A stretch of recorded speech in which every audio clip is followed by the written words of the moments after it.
What's up, guys? Welcome back to another episode of Yeah No No Yeah. In this episode, we are joined by our second guest, who is Liam's friend from Ireland, Keelan. We had a lot of good discussions. We talked about everything from Top Gun Maverick to Everything Everywhere All at Once to Men and much, much more.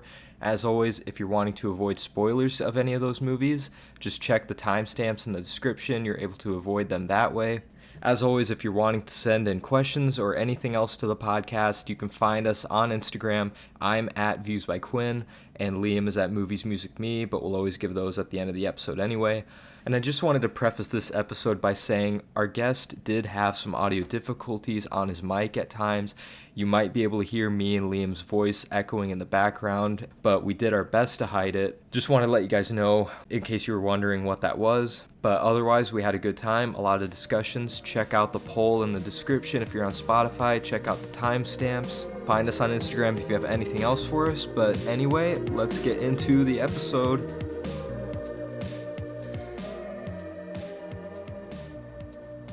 Oh, I just wanted to, I guess break the ice with you two, because, you two don't know each other until now. You know each other through me, basically. But I just thought I'd, give you, 4 things that you have in common very much. Oh, God. Basically. Sure. Let's go. So, 1, you're both extremely shy. Okay. Yeah, I guess. Yep. You don't gotta do me like that, man. 2, you're both alcoholics. No, Oh my that's not god, true. this is That's just not roasting true. us. This isn't even That's like... I'm not not true. roasting you, it's just facts. I'm working on it. I'm working on it. I have no Okay, fucking 3, you both love Bjork. problem. That's I do true. love Bjork. Oh, I didn't know you like Bjork. I fucking didn't know love that. Bjork. She's There you one of go. my Okay. favorite artists. I fucking love Bjork. Yeah, she's great. I was the one who got Liam to listen to Bjork, and then he was just like, eh. Oh, and that's but he hates her, so Yeah. that's sad. Yep. I Damn. don't hate her. Okay, I mean, if you don't like her music, you think it all sounds Yeah, the I'm same. You did like Pretty one of her much. albums, didn't you? I remember liking Post Debut and Volta, but not even that much. Mm. Oh, fucking Volta? Really? Yeah, Okay. from what I remember, on first listens, but yeah, Fair enough. not that much. And the last thing is that you guys are both obsessed with horror sequels. I mean, Yeah, I mean, yeah. I mean, I don't know if I'm obsessed, but I just watch way too many of them, and a lot of Yeah, them are so does he. bad. Yeah, So, but yeah. it's been a while since I've done. Actually, no, that's not true. I watched all the Jurassic Parks recently. That kind of counts, I guess. And Oh, they're all. yeah, It is horror. The first one is scary. the first one's horror. I think the first one should be horror. Yeah. The rest are just fucking schlocky bullshit. But Yeah. you've watched so many horror movies and sequels. Oh It's Jesus! unreal. Don't get me started. Yeah. Yeah. He's Too always many. trying to get me to watch the entire Saw franchise. Not anymore. Oh, God, not no, anymore. man. Yeah, not not anymore. Not anymore. I feel like that would just put you into a deep depression, and I don't want to do that to you. As much as I'm I interested in watching the rest of the Nightmare on Elm Street ones and Texas Chainsaw. okay, Texas Yeah. Chainsaw, no way. There's Texas no, Chainsaw. No, that you said the franchise second is... one was good. second one's I heard good. the second. I haven't even seen the rest of them. The only ones I've seen are Texas Chainsaw Massacre, the original, the remake with Jessica Biel, and the very latest one. Those are the only ones I've seen. I Why didn't you can watch say... the second? I Oh. thought you wanted to. I do actually want to watch the second one because I've heard that's just kind of bonkers. That's the one with It Dennis is. Hopper and the twin chainsaws, and that sounds fun. Yeah. Same director as the first. It's crazy. It's fun. Yeah, the second one is actually good. Yeah. And I've heard the rest are just absolute. Fucking... The rest are crap. Yeah. I've actually watched pretty much all of them, yeah, and it's not worth it. What was the one with And, Renee Zellweger? Does that was the next... It was the Next Generation or Texas Chainsaw, something like that. Oh, and Matthew the Next McConaughey was in that Generation. one as well. And Matthew McConaughey. It's the... You have to just look up... the ending of that movie is one of the craziest endings I've ever seen in a movie. Ever. It's fucking insane. You don't even have to watch the movie, just watch it out of context, and I just want to know what you think. It's... Yeah. I remember seeing I- a scene of Alright. Renee Zellweger just snapping at Leatherface. That was kind of funny. Uh-huh. That was That's probably that- in the ending. That's all I've seen from that movie. But yeah, it was a dinner scene Yeah. or something, so it was probably at the end. Sounds pretty good. But speaking of the Saw franchise, though, I watched that whole franchise because for some reason I bought the whole set on Blu-ray and I regret it. I really do, but my experience was so weird because I got my wisdom teeth taken out, and all I could do was sit at home and watch movies, and I was just miserable, and like my mouth was bleeding, and I decided to just watch all those movies. So I was miserable watching these shitty torture movies while my mouth was like full of blood the whole time. So I got the full experience. Like it felt like I was in the movies. You were in one of Jigsaw's traps. I really was. So It was really that probably added on to why I hated him, though. Honestly. No, that doesn't sound like the ideal way to watch Saw at all. I mean, like No. Saw for me, like it's been kind of a childhood thing. Like ever since I was like 9 or 10, I remember like fucking watching all the traps on YouTube. Never even watching the movies until I was like 15. Then when I was 15, I watched all the movies, and I love them in the sense that they're just so fucking stupid. It just it keeps building on itself, like to the point where it's just like it doesn't make sense anymore. They're just trying to get a twist in, and it's just fucking ridiculous, and I love that about it.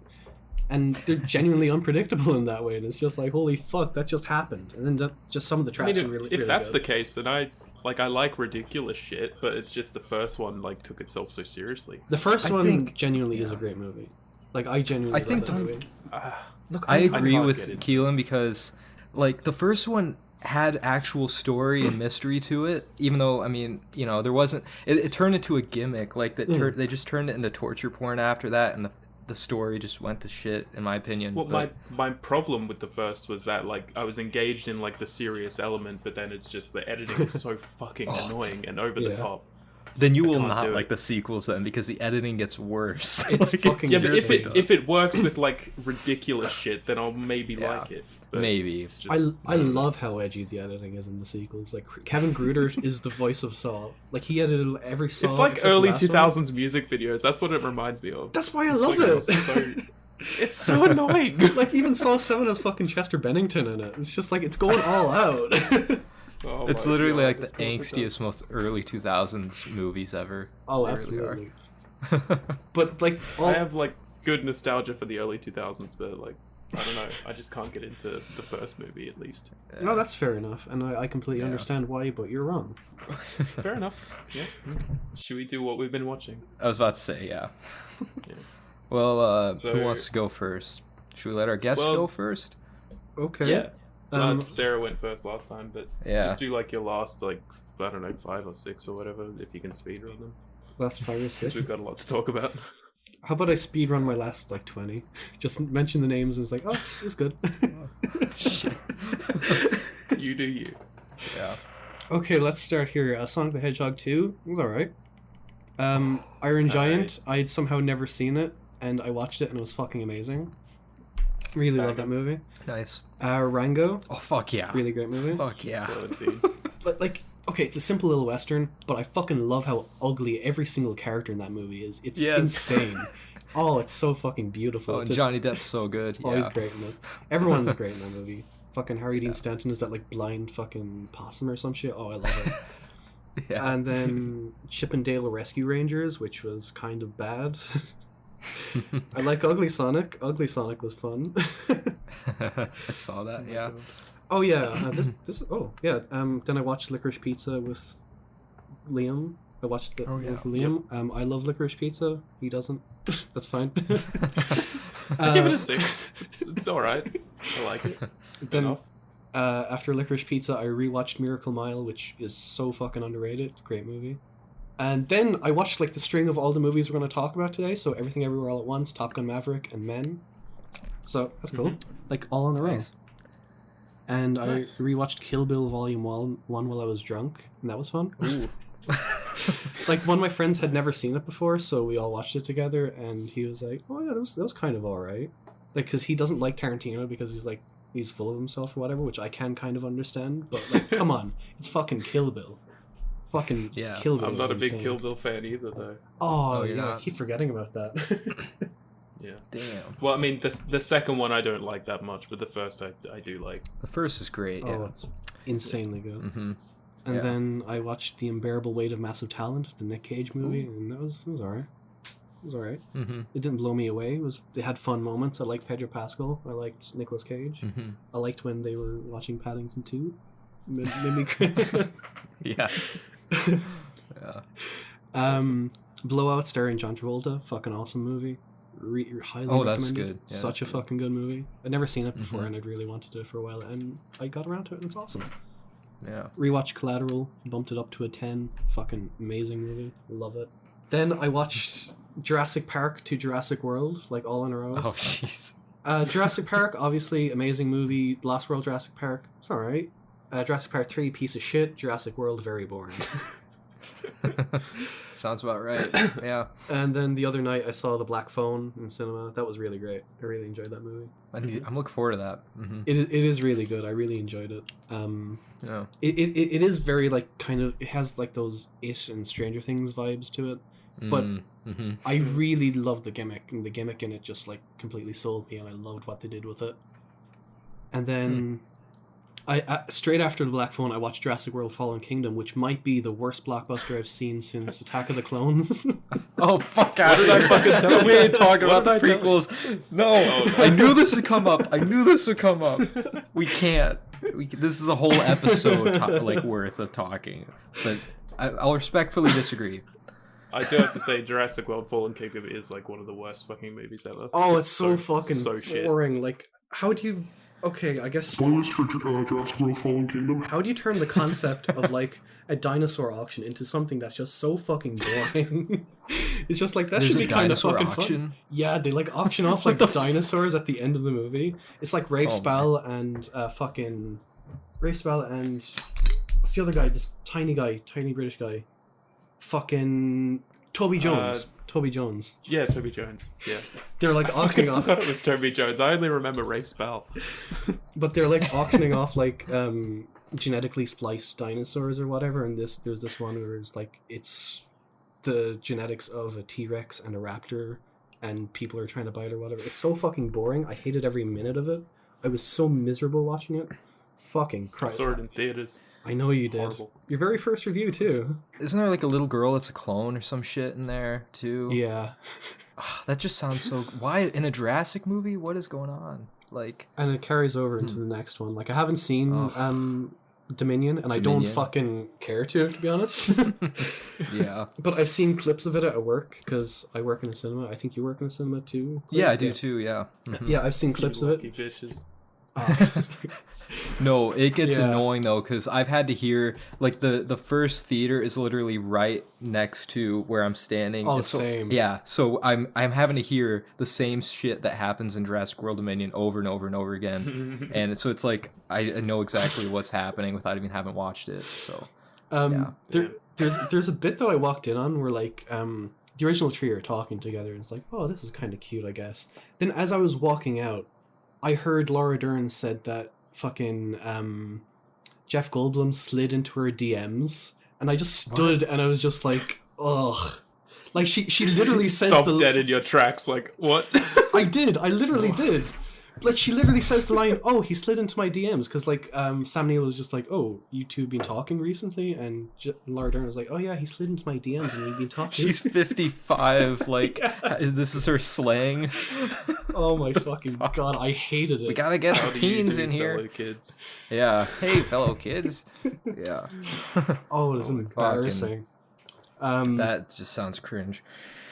And then the recent two movies I've watched were Crimes of the Future, which I fucking adored, Nice. and Inherent Vice, which I loved. I thought it was really great. Oh really? Yeah, I thought it was really great.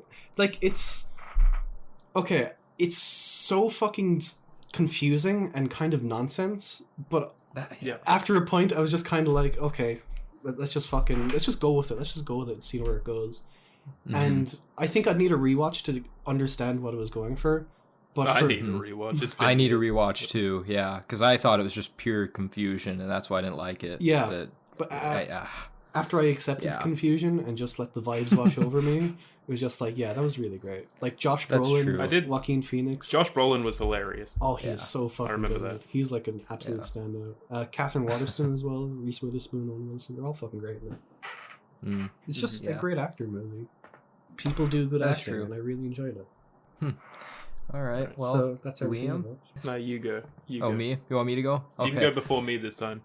Okay, yeah, because I literally have 1, 2, 3, 4. I only have 5 5 Dude, things. I think I have more than you then. Yeah, I think this is the first. You Holy finally shit. you watched more. I usually watch too much, but okay. Yeah, I have 6. Fuck you. Wow. Oh my All right. God. Anyway, these next 2 I did watch in theaters, and I did watch Unbearable Weight of Massive Talent. I thought it was pretty good, like you said. I mean, it was Pedro Pascal and Nicolas Cage together. Their moments were what made it. I thought it was gonna be a lot better, but it was still a fun movie. Oh yeah, me too. Yeah, I like the part where Pedro Pascal said Mandy was a masterpiece. Oh, That yeah. was my favorite line of the movie. That's So- the whole like room with all like the Nick Cage memorabilia. It's I just, was- like Yeah, I'm just glad they referenced Mandy and like acknowledged Oh, yeah. Mandy because that, yeah. But okay, the next one I watched was Top Gun Maverick, which we'll talk about. Then I watched on Netflix. I watched that new Adam Sandler movie Hustle, which honestly way better than I thought it was gonna be. Way better. I'm really looking forward to that movie. Yeah. Yeah. Like, as somebody that doesn't even like sports that much, it was, like, just a great character movie. And then I watched, another Netflix movie, Spiderhead, which was disappointing, to say the least. It was, Yeah, I've heard it isn't the best. yeah. It's like a I'll long do it for episode. Miles Teller. I didn't give a fuck. Exactly. Miles Teller is the best part. I just And- love that man. Yeah, you might as well watch it for him because he gives a good performance. But Chris Hemsworth, he cannot do an American accent very well, and it was conflicting tones. The movie was trying so hard I mean, to be that's serious. like me trying to do an American accent, isn't it? Like, it just doesn't work. Basically, yeah, but but Not that I look like Chris Hemsworth or anything. I'm just saying we're both Australian. yeah, but like it was trying to be so hard to be serious, and then the next scene, it's like the tones were clashing so bad. It's like a long episode of Black Mirror, but not as good. That's how I could sum it up. But anyway, and then the last thing I watched wasn't a movie, but it's on Letterboxd. That's why I see it. But I finished Kenobi, which, as a Star Wars fan, I mean, I really liked. I mean, it's not perfect by any means, but I really enjoyed it. So that was what I've been watching. I've seen like 4 episodes of Kenobi. But 4 episodes. because of the fact that people can't fucking keep their mouth shut, I'm pretty sure I've had it spoiled. So, Oh, of course. Fucking Star Wars fan. I've had it all spoiled. Yeah. Episode, fed up I with will that say shit. though, episode 5 and 6 are like some of the best of the whole series. So if I've you haven't heard. seen those yet, yeah, No, I will I be think- watching them. yeah. The first 2 is just like I wasn't into it at all, but the Mm. 3rd episode was like fuck me, holy shit, like that was Yeah. fucking badass. Like Yeah, it definitely got better and better, I think, yeah. I liked episode 4 as well, and that's like the lowest rated on IMDb, but I really enjoyed that episode. But Mm-hmm. yeah, I will be finishing it soon, but it's Nice. all right. Last 2 episodes. I mean, are as a good. prequel lover, then I I just, it enhanced it for me a bit, but I'm sure it, appeases to all the different fans, so. It won't appease me unless they fucking have Watto in it. That's true, that was a Watto is missed the best opportunity, people wasn't it? character. Yeah, where's Watto? only money. Only money! Alright, anyway, that was my last one. Oh, I love Watto. All right. We need Watto a Star Wars story. Fuck yeah. For real, give him his own spin-off. Surely they'll give something to Jar Jar, right? Maybe. Probably not, because everyone hates Jar Jar, though, man. Like, they... Yeah, but he's enough of a meme to be like popular. That's true. And be brought back. I he think needs to be brought back somehow. I think enough people are into the whole Darth Jar Jar idea that they could chance something Oh like yeah, that. that's a. Dude, I'd I have like a to whole see that video shit. talking about, like, how it's convincing. Like, that was one of my earlier Instagram videos. It is pretty convincing. It is really convincing. Like, if you look at all the evidence, I think that was actually George Lucas's intention. Yeah. And then when everyone hated him in the first movie, like, hated Jar Jar, he just, like, shelved that idea. He's like, never mind. Like, isn't But, there like, he that totally thing- set it up. Give us the Yeah. give us the Jar Jar cut. For real. Oh my god. But he did say something like Jar Jar is the key to everything or something. Yeah. Jar Jar's the key to all this. Jar Jar is a key to all this. Oh. Then you It's watch so good. episode 1 and it's just like Star oh, Wars is fucking- such a mess. It is It- embarrassing. It's turned into a mess now, but it wasn't always a big mess. Yeah. Yeah, no. First thing I watched since last time was the Good Boss with Javier Bardem. It was pretty good.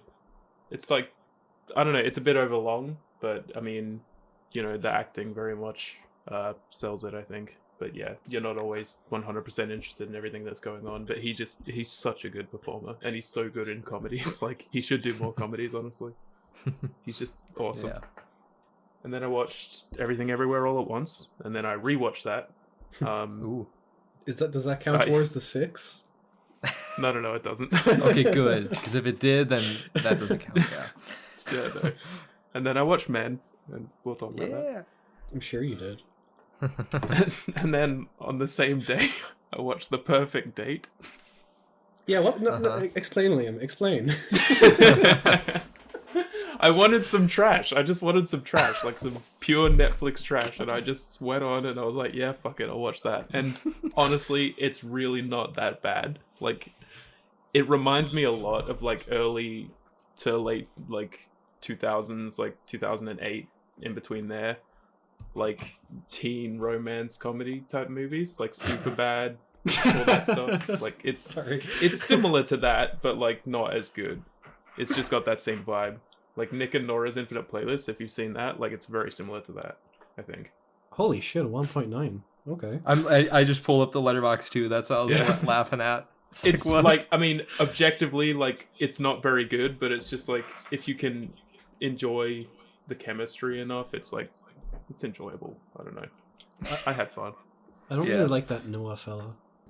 I mean, I don't either, but I mean, he's fine in it, I guess. How do you pronounce his second name? Centineo? I haven't seen him in anything.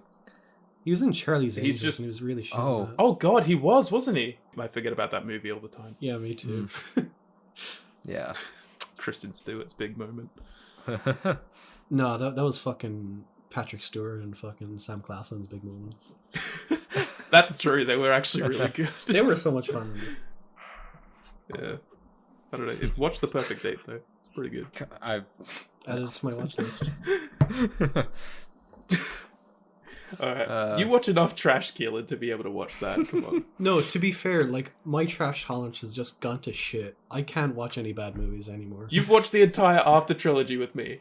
You could watch this. I thought you meant the fucking Before trilogy for a second. Oh, Jesus Christ. I was like, wait, I was very like, different. Very different. Wait, what trilogy is this? Oh my god. After? Like After We Fell, After We Collided.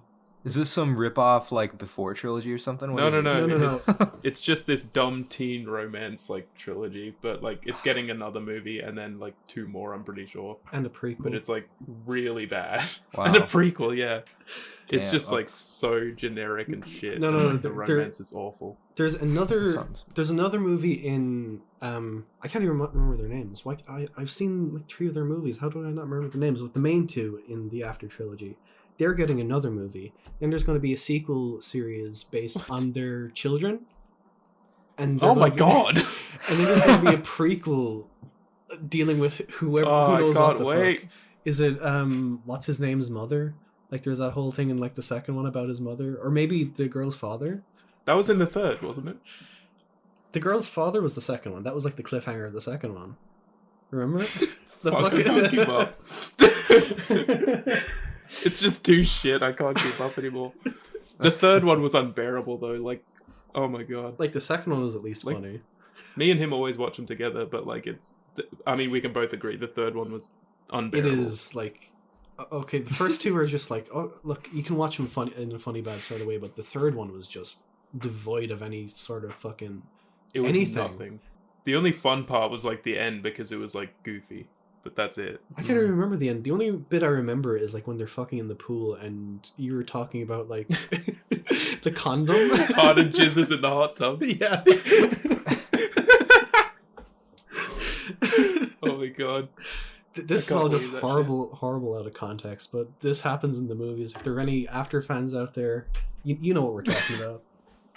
Quinn, you gotta get on the bandwagon. I am so confused, but I probably will never watch this. I'm just saying. Yeah. Like, oh, you got it. They're all based off One Direction fan fiction.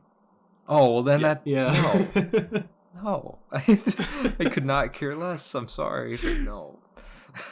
It's good though. It's like really. It's funny good, bad, or bad? Yeah, I was about to say. The first 2 are very good, bad.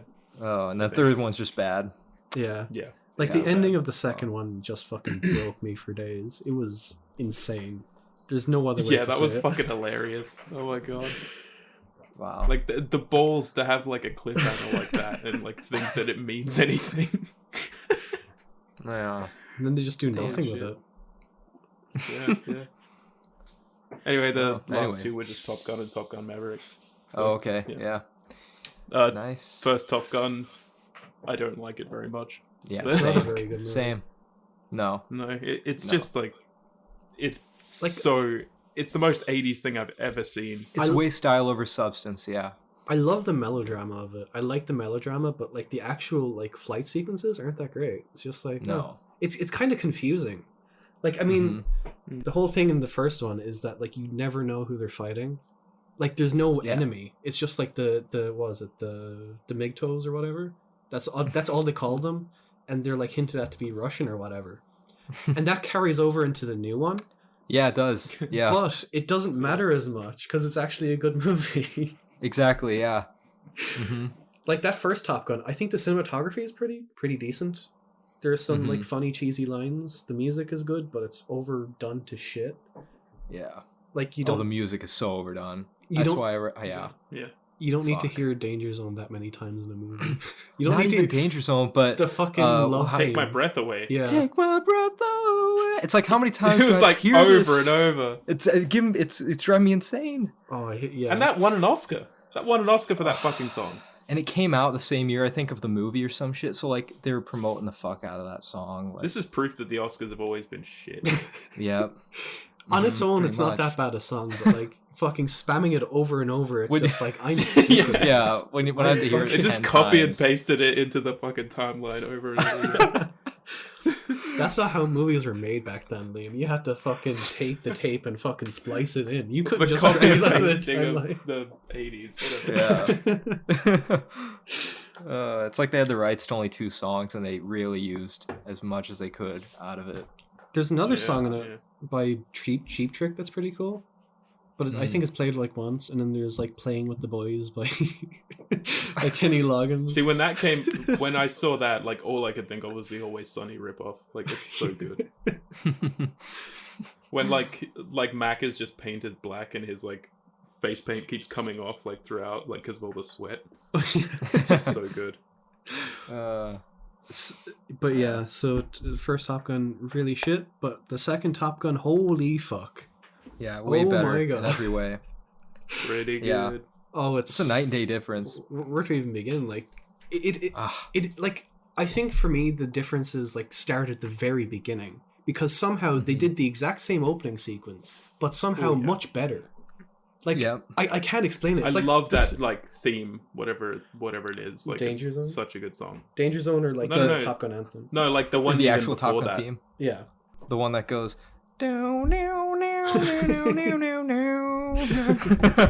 Yeah, that one. Yeah, I fucking love that leading into Danger Zone though, because like it's okay. so good. Yeah.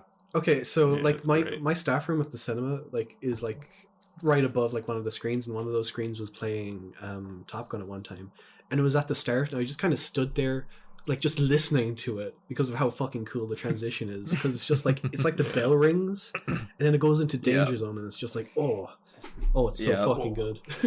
That's the only way to describe it, with a fucking grunt. It's Yeah. so badass. It's great, yeah. It is. Like, I didn't expect them to open it in the same way, but when I was sitting there, I was just like, oh, fuck yeah, great. Yeah.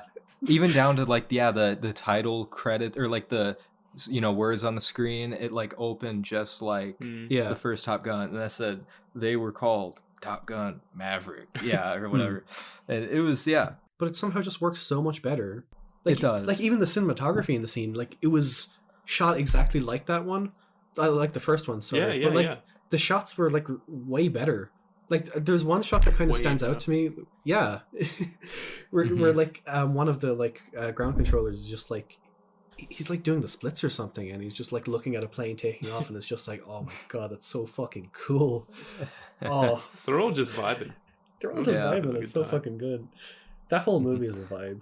It's the Yeah. summer of Top Gun. It is the summer of Top Gun. It's a great summer movie. Yeah, it really is. I'm just so glad they didn't play fucking Take my breath away. Take My Breath Away at all in this Me movie. too. I was dreading it the Yeah. whole time. I was like, when are they going to play it? Because it was a big part of the first movie. And that's, Instead, we got Lady Gaga. I guess I'd rather take that in a way. I mean, they only played it once at the Yeah. end, but I mean, Yeah, but it was like, it was so jarring. It was I don't very know, I jarring. didn't Yeah. like that. yeah. That true. and the One Republic song that's playing during the American football scene, where they're playing American football on the beach. Yeah. That That was was fun though. that was the only music choice in the movie where I was like, oh, that's kind of shitty. Like the Lady I Gaga actually one. liked it. Like I didn't mind it honestly. Yeah, I thought it was The fine, Lady I Gaga guess, one I but- did though. I didn't mind the Lady Gaga one so much, but that one during the beach football scene that just took me out of it a bit. But then it took me back into I just it. loved it because they were just having a good time, and like Miles Teller's little dance was Oh cute. yeah. Which everyone's been spamming on the fucking internet. It's so since. good though. Yeah. Oh my god. It's like all I ever see though when I pull, like, for a while, all I ever saw when I pull up Yeah. Instagram. God. Everyone's been thirsting over him, including you. Well, I was right before this. Tell him, Keelan. I was right before this. No, Sorry? I knew you probably were. Oh no. Yeah, he has been. With the fucking Too Old to Die Young and fucking Whiplash and all that. Oh yeah. War Dogs as well. I think you're like unnecessarily horny when you watch that. That was weird. What? But What? Excuse me. Calling me out. No, you need to watch Spiderhead then, just for him. Like, just watch. I mean, put it I'm on not just like for him. I don't know if I'll give a shit about Spiderhead honestly, but I mean, I mean, I'll he's a take big as much part as of I can it, get, I but guess. yeah. I mean, it's the same director as Top Gun Maverick. Oh yeah, it is the same director as Top Gun Maverick, which is Yeah. another It reason is? why it was so disappointing. Yeah. I mean, Oh, like what? Yeah. he's done like a few like his filmography is so weird because like his first movie was Tron Legacy, and Yeah. then he did like Oblivion with Tom Cruise, and then he did Only the Brave with Miles Teller. Did you see that, Liam? No, I haven't. I thought you Should see did. I thought you did. And then I think Top Gun Maverick was like his next one because that was shot pre-pandemic, and then he was doing Spiderhead during the pandemic, I suppose. But Yeah. the direction Was in Top the Gun movie, Maverick like the set where Tom Cruise went off at people for not wearing a mask? No, that was one of the Mission Possibles. I thought it was Top It Gun. was. I remember hearing that on the news when he was going off about it, and it was like Mission Possible 8 Fallout or whatever, which number that was. Dead But Reckoning. who knows? Maybe he went off on them here too. He's always going off on people. Like he was So- kind of right with that voice clip because he was like, "Oh yeah, Yeah, he fucking, was in the like right there. fucking yeah." It's like that Mhm. thing recently with Tom Hanks where like someone pushed his wife. It's just like the way that people react to those types of clips is just like I think there's like a clear answer here. Like I don't think they're being dicks or anything because like Tom Hanks. We're getting off track here. Sorry, Tom Hanks was in the right. What was the situation with Tom Hanks? Oh, you Someone didn't hear like that? tripped Yeah. his wife accidentally or something, like while they were trying to get a photo of Tom Hanks or something, Oh. but like the guy that he yelled at, like I saw, like was just the kid that like wasn't even responsible for it. He just happened to be behind Tom Hanks, so he got like the shitty end of it, I guess. But I mean, yeah, to be fair, there was like a whole fucking group of paparazzi. It was like insane. Like they were getting mobbed. I did not see this, but I'm gonna have to watch the video after this. it's pretty good. Yeah. But They all flew their own fucking planes. How fucking sick is that? How fucking sick is that? That is the coolest Yeah. shit ever. yeah, I can't believe they did as much practical stuff as they could. That's just another reason why it is so much better than the first movie. It just is. Yeah, Like Like, those in-flight, yeah. those in-flight sequences are just so fucking beautiful and they're Mhm. so intense, and you can feel like the velocity of like the speed they're going at, and you can feel like the G's or whatever, and it's just like, Mhm. oh my god, it's fucking exhilarating. Like especially, I guess, are we doing spoilers? Yeah, let's just go into spoilers now. So Spoilers for Top Gun Maverick. Spoilers for Top Gun Maverick. yeah. when he's kicked off of training the Top Gun team, and then John Hamm comes in and he's like, okay, we're setting the floor for this mission at 4 minutes, and then the other guy cheesily is like, sir, there's a blip on the radar, and then they all look over then they all look over and they're like, what could that be? And then it cuts to fucking Tom Cruise doing the fucking run like 2 fucking minutes, and it's just like, oh, like him just It's so fucking good. yeah, flipping that whole all around the sequence place. is so good. That oh was my good. god, it's insane. It's just like total like edge of your seat shit. Like you're just fully like gripped by it. It's so fucking good. I love action scenes like that. Yeah, and it was just shot so much better than the first movie, to where you could just feel Absolutely. the scope of everything too, and it just looked way better. Like everything technically was so much better than. It's like the best thing I could compare it to is like the flight scenes in Dunkirk. Like a lot of those feel very like, you know, immersive Yeah, and real. it's true. And you know, this was real. This was Yeah. way more like engaging though, because this was like modern day fighter jets and shit. Like it was just like yeah. yeah, it really felt like you were in it. I fucking loved like that bit at the end where like where like Miles Teller like saves Tom Cruise's life and shit. He just runs up to him and he's just like, "What are you thinking?" He's like, "You told me not to think." Yeah, it was just so good. I love the part to where they're after they escape, you know, the hangar base, and they're in the plane together. Then that one fighter jet comes out of nowhere and they are fighting him, and then they like try shooting at him, and then he does this crazy fucking move to where he like just like, I don't know what he's do, stall midair and like dodges it, and they're like, "Oh, what the hell was that?" Like, what the fuck? That was fucking sick. That was awesome. Oh, that was great. But like that scene with Miles Teller where like he fucking pushes him, like I feel like if that was in the first one, they would have just straight up hugged. Like it would have been like a fucking heartwarming moment where it's just like, what, the father's son has come to respect his uncle, basically. And that's another thing. Like I feel like they carried on the legacy very respectfully, but like you don't have to like the first one to like the new Top Gun, because it definitely satisfies fans of like the original. Like anyone that's come into work and came out of it like that would have seen like Top Gun back in the 80s in cinemas, like they've all loved it. And I respect it for that. And I respect it for like catering to like a modern audience who maybe hasn't seen Top Gun or just doesn't give a fuck about it. Because I'm in the camp who doesn't really give a fuck, and the new Top Gun I feel like is it's our Top Gun. Like it is kind of like a moment culturally in a way, because like fucking mustaches are coming back and shit as well. Like I see more and more mustaches because of fucking Miles Teller. It's true. Yeah, I'm gonna have to get rid of the beard. Yeah, just grow the mustache.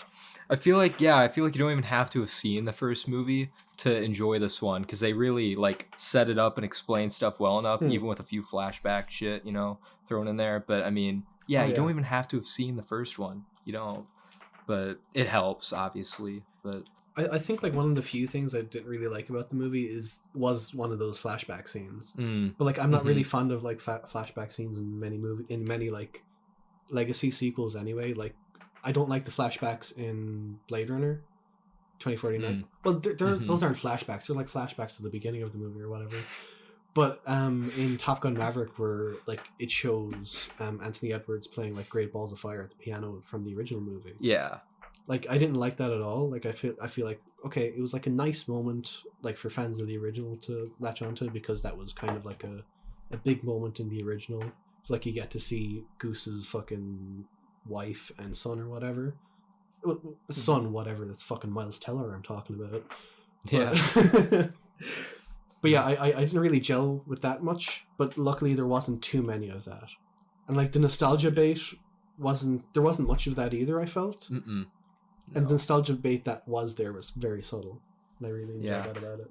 I guess I didn't mind that one flashback part because, to be honest, I totally forgot what song he was singing in the first Top Gun when he was at the piano. But then when I realized, like, oh shit, it was the same song, then I was like, okay, that makes it a bit more impactful. He's singing the same song his dad sang.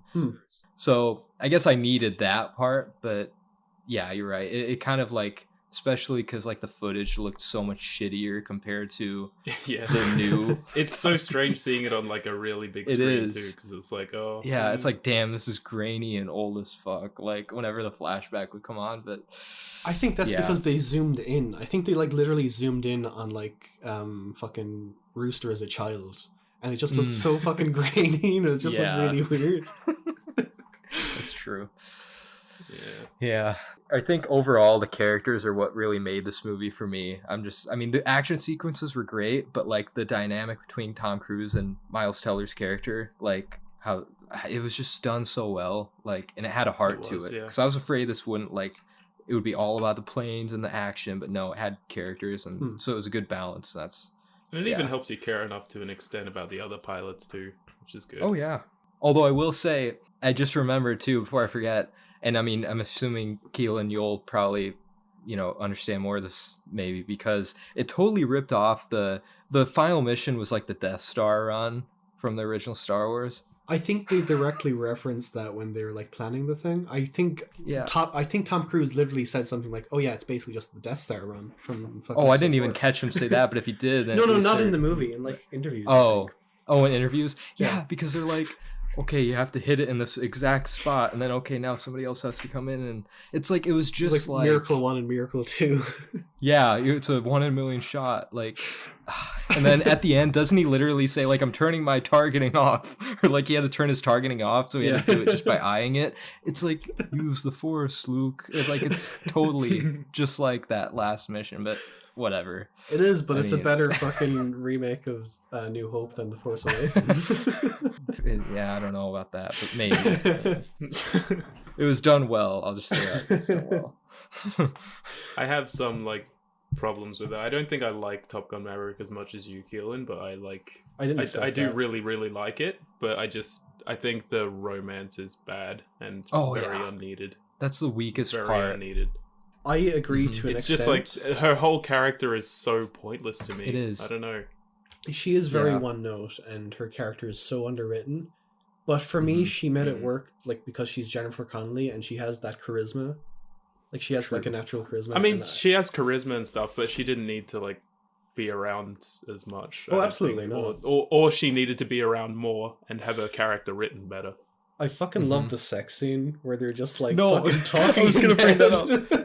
The sex scene was so me and our friend Chandra, we saw it at in the theater, like at a private showing or whatever, and we were laughing kind of because that scene, she said that it felt like the sex scene from The Room because it was done so cheesily with the music and just like the montage, the fade ins and fade outs. It was like, what is this? Is so It was weird. It's so out of place. It didn't have the cherry on top of Tom Cruise's ass.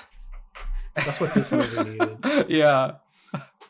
Take my breath away. They needed like roses. That would have. They needed the rose petals thrown in there too. To really... Wow, you look so sexy, Lisa.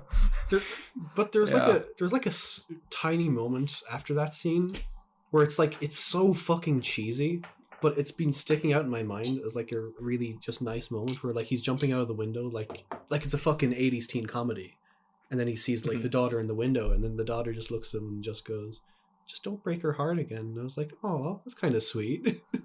Like it's so fucking cheesy, but it's just it was like really earnest, and I was like, oh, that's actually kind of nice, and I appreciate it. Works, yeah. It was a cute scene.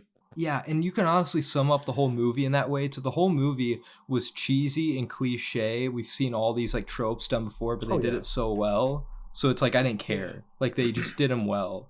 It just does such a good job at making you care for the characters enough for like the plane scenes to be so tense, and you want these guys to pull this mission off or whatever. One of the current most liked reviews of Maverick on Letterboxd is like a 5-star review complaining about how it's basically military propaganda, and it's just like, yeah, it fucking is, but like it's fucking badass military propaganda. Yeah. Like the last line of the review was like, "I left the theater depressed and forlorn," and it's just like, how the fuck do you leave the theater depressed after that? Yeah, you don't. The ending is like so uplifting. Like, how can you not leave with a smile on your face? Like, come on. Like, how cynical do you have to be to have that in your mind the entire way through Top Gun Maverick?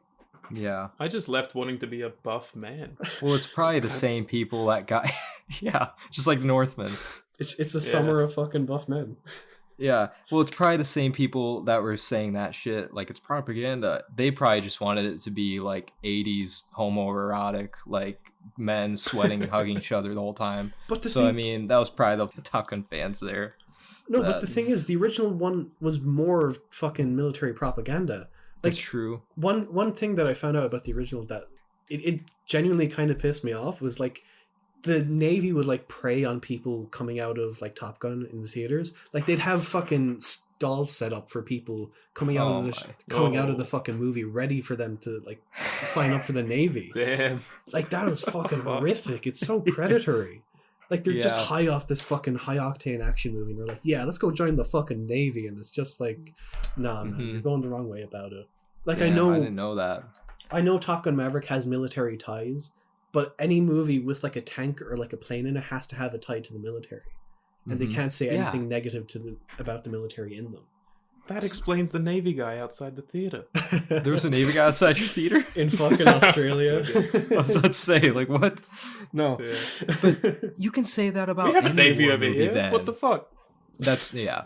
Who the But- fuck do you need to defend yourselves from, you fucking pussies? I don't know, but we have a Navy. My like aunt's ex-husband was like a Navy guy. He still is.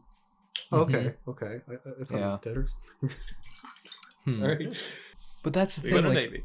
you can say that about any war movie then, like, oh, it's just military propaganda. Just because as a military and, like, whatever, like, doesn't mean it's all propaganda. There's always more to it than just that, but I don't know. Mm. Well, to be fair, like films And like there are plenty of movies that make war look like as bad as it is. That's true. Yeah. Apocalypse. Like Full Metal Jacket. Yeah, Metal I was Jacket. just about to say. that is true. This kind of like glorifies it in a bit, but yeah. It does, but you kind of have to expect that. I mean, I've signed Like, up at for the some Navy, point. so you know. Oh, well done. You- Hell yeah, let's go. We actually have like some Navy ads that play like pretty regularly in cinemas over here. I think So- we I do don't doubt too. that. We used to a lot, yeah. Not as much anymore at this theater I'm at now, but my other theater was a lot, yeah. Yeah, They have like this one that makes it look really like glorified, like where it's just like you can make it. The ad is like you can make it work with like who you are as a person. So it's like got like this person like half dressed in like a chef's outfit and half in like a Navy outfit. Like I think I've seen it's ads just like that with over every here. profession and stuff. Fuck. It's so fucking weird. Like, I'm pretty it's sure strange. I've seen like similar similar ads for like the Irish Army and like cinemas and stuff. But I think I saw one when we saw Morbius. did we? Yeah, I think I did. Like while you were in the bathroom. Oh yeah, maybe. I haven't seen one very Hmm. recently. What was it? Was there one before we saw fucking worst person in the world like the next day? I don't think so. No. Fucking hope not. And I think you came back with like as the ads were starting anyway. So Just as Morbius was morbing. no. Oh man. Oh, what an experience! Liam was Yeah. like an excited child during Morbius. For it was Morbius? I was not. Fuck off. You kept tapping on my shoulder. I Yeah. didn't tap. I didn't touch you. You did. You tapped on my shoulder and you're like, "Here, look, he's fucking doing it. He's That was moving." the day I met you. I was nervous. I wanted to touch You were nervous? Yeah. I mean, yeah, it's like the Didn't- first time we'd met in person. Did I tell you what happened, Quinn? Like when No. we first met? I don't think so. Oh. Well, we like saw each other from across the road, and like I ran over to him, and then we just started walking in the same direction and like barely looking at each other. Oh while my. talking. No. You were barely looking at me. You were looking straight at the ground. I kept looking You at weren't you. looking at me either. I was. Not that fucking awkward. I kept looking at you and you were looking Oh. straight at the ground. Is that what it's Fuck gonna off. be like, Liam, when you come here in September? Yes, probably. He's Wow. also not as Well, I tall mean, as he it's- seems. I'll give you a hug or a pat on the Yeah, back. I know you will, but he won't.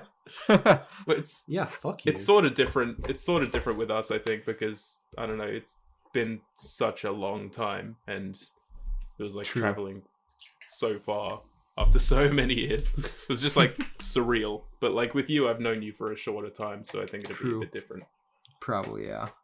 It was extremely surreal, but you know, it was like I personally was fine like after an hour or two, but I'm sure you were still a bit nervous during Morbius. But then Morbius probably satiated you. It just No, we watched. You fucking idiot. We watched This Is England first. no, I meant after Morbius. Yeah, I know, but oh my god, we like met earlier on in the day, and No, then I we watched know the This Is movie, England and was then the we first thing went we to Morbius. watched. Yeah. Yeah, but like I mean, after This Is England, I was sort of fine. Okay. I meant Morbius anyway, but sure. Okay. All right. That how fucking long and windy was that walk? Oh my god. It was a half an hour. Yeah, but it felt like ages because of the wind. Like it just kept pushing us back. I do. I mean, even you said like it's never been that windy before. Okay, yeah. The wind was like horrific. It was crazy. How, Never seen it like that. how did we get to this gay shit from Top Gun Maverick, the manliest movie of all time? Well, I mean, Is it manly though? I mean, well, the first movie is pretty gay, so it's a little bit gay. yeah. it's just a little. The first bit one's gay, very a little gay, bit fruity. but which is fine. I don't care. But like, yeah. Anyway, Do you have anything else to say about Top Yeah. Gun Maverick? no, I really don't. It was very good. I gave it a 9 out. Like I gave it an 8 out of 10, and then I bumped it up to a 9 a week later after I just could not stop thinking about it because I was like, damn, there really is. It's just that one romance undercooked romance subplot. That's all I didn't like. Otherwise, I think almost perfect. I think I didn't like that enough for it to not be like a 9 out of 10 for me or anything. But I don't know. We'll see how I feel after a while. Mm-hmm. I never know Yeah. right away. Oh, I almost always know right away, but that was the first time I was like, you know what? I'm gonna change it like a week later because I just could not stop thinking about it for some reason. But yeah, I always want to change ratings and then I just never do. yeah. I was so fucking hyped after I left the cinema. I was like, fuck yeah, this is what I've been waiting for. It's definitely like the best blockbuster action movie since fucking Mad Max Fury Road. Oh shit. It is so fucking thrilling. It's near a 10 for me. It is absolutely near a 10 for me, but I can't go that far because the romance, the little nitpicks I have.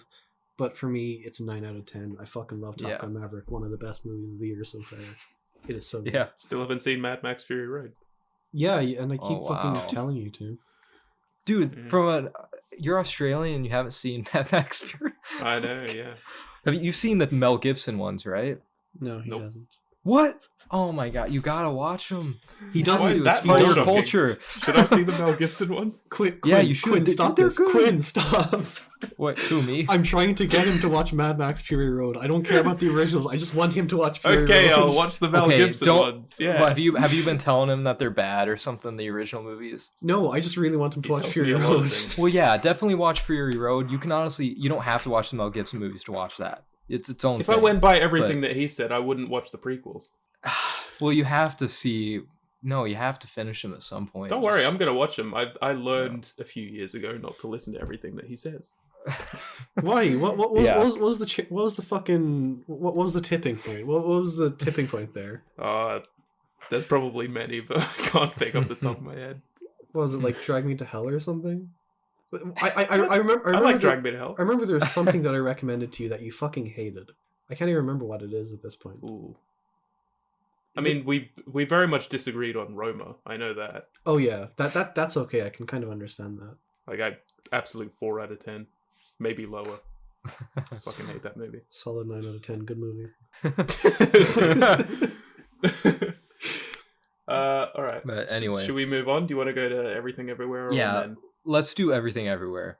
We're doing everything everywhere. Oh god. Yeah, which I wish I rewatched it before this discussion because I saw it once and I remember things, but probably not enough. It's not as fresh in my memory to go in depth like you guys. But I mean, go ahead. Like, if I don't say much, that's fine. But I was actually gonna go to the bathroom and get another drink anyway, so you guys can start her off. But I'll be right back. Nah, we'll wait. We're okay. gonna wait. We're gonna wait. All right. Go all to the right. bathroom. Don't talk shit about me. I'm gonna be editing this. So I can When hear have it I all. talked shit about you ever? What a little bitch. Well, to be fair, I'm kind of like him. Like okay, I've seen it twice. Like we both seen it twice, but like fucking, it's such a blur. But like in a really good way to me. Like It's not a blur to me anymore because like the second time was really vivid and I like remember quite a lot about it. I saw it with Jackson actually. I took him to see it. Oh yeah, what do you think? He really liked it. Oh, that's good. He was just like, I remember he said that like the comedy at the end was a bit too much. Like he just wished it sort of, you know, felt more of the drama. Like the more serious moments like should have felt more serious, but like they kept like intersplicing comedy every now and then, and it was like that distracted him a bit. And I can agree with that. But yeah, he did really like it though.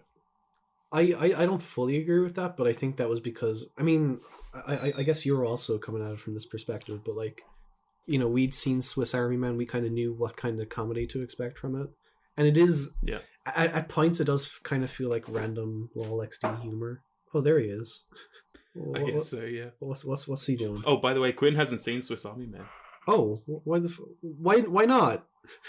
Yeah, we talked about that on the latest episode. Like when you go to listen to it, like yeah, it's he said that he like started it or something and then he like got 5 minutes in and stopped and had to go do something else and he never continued. So It's the never-ending struggle. Yeah, but I mean, I don't know why he didn't watch Swiss Army Man first. He should have. He fucking Like, should have. I like that movie more, I think, Than Everything Everywhere. personally. Yeah. Really? Okay. Yeah. Like I love Swiss Army Man, but Everything Everywhere is just like Whew. You know? Okay. Oof. Quinn, why the All right, fuck what haven't you about- seen Swiss Army Man? Oh, well, I started it and I got like 5 minutes into it, and then I don't know what came up, if I had to stop it for something, but I just never came back to it. I don't know why. I will watch it, I swear, but I'm guessing I you was haven't just saying, seen. I think I prefer that movie over to this? this. Really? Yeah, Oh, Yeah. I'm guessing you haven't seen Dick Long either, no? no. No, haven't we seen talked about that too. Yeah. Dick Long is okay, but like it'll always be so memorable for me because of the end credits. The song. Yeah. Yes. See, I told you, Quinn. It's like it's so memorable because of that song. Fuck. Mm-hmm. Like Damn. with the ending and then the needle drop, I was just in hysterics. It was so fucking funny. Yeah. It is so perfect.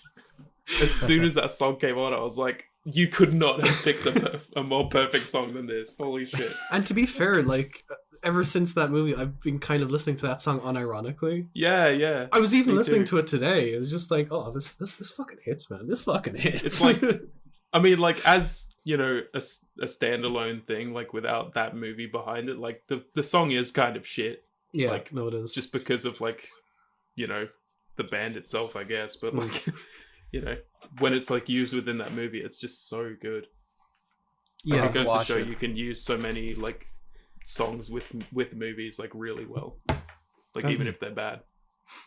and I think that kind of carries over to like fucking Everything Everywhere All at Once, because that kind of encapsulates like their whole creative method. I think where they just like it could be seen as like a thing of like throwing shit at a wall and seeing what sticks, but Mhm. especially with Everything Everywhere All at Once, I feel like the emotions are so pinpointed, and like everything surrounding it just serves to fucking hammer those emotions home, and just Yeah. make a fucking masterpiece in my eyes. I fucking loved Everything Everywhere All at Once. Mm-hmm. Like when I first saw it, I had to travel to Dublin to see it, and I was with my two friends, and I told them, "Hey, I'm just going up to see this movie. Like, if you want to tag along, you can." And they're like, "Okay, don't tell us what the movie is, though." Like they wanted the movie to be a surprise, so we went up to the cinema, and I did my best to shield them from everything around us. So we went in, we sat down, and they're like, "Ooh, I wonder what this is," or whatever. And then the title came up, and it was like Everything Everywhere All at Once. And then they just turned to me and goes, I think I've heard of this." Then we watched it. Then it ended, and they turned to me and they were like, "What the fuck?" It was so great. Like they loved it. They loved it too. Like my friend said something afterwards, which I completely agree with, where it's like it is one of the best arguments for film as a medium existing, because you couldn't get the same experience as this movie in like in like an album or a fucking novel or whatever. This has to be experienced as a film, and it just showcases the medium at its best. And it's why I and so many other people are so fucking in love with it. I don't think it could be better. I think it's perfect as it is. I will disagree. I mean, like, just on the fact that it's, like, perfect, that's all. Because my second time I did have some issues. Like, I think, like, everything is absolutely fucking fantastic. Like, from the acting to the presentation to just the ideas going on. Like, everything is just, like, working so fucking well. And it's telling such an interesting story. Mm-hmm. But I really can't get past the fact that I think the character of Joy is so irritating. Like, I just Joy's like the her daughter, right? Yeah. Yeah. Okay. Like her whole thing is so difficult to latch onto because she is, you know, she is someone that's so young, but she's experiencing all of this stuff, and she's like making it feels like melodrama, like to me, because she's just constantly going on about all this stuff that's like, you know, this will get better as you get older. You will get more life experience as you go on. But like, she just kept making it out like it's the end of the world. Everything's horrible. I'm so depressed in every universe. And it's like, it's hard to latch onto that character because of that. But it's easy to latch onto Michelle Yeoh's because she's like seasoned. She's been around for a long time, and she has problems of her own, and she deals with them better. Like, not greatly, obviously, but like, you know, it's not melodrama. Well, is what I'm trying to say. I do agree that I think her character was a bit irritating, the daughter's, but I think, I mean, as a teenage daughter, they probably depicted that pretty well because, every teenage daughter thinks everything is the end of the world and they think they've had enough experience, but they don't realize they need more and all that stuff.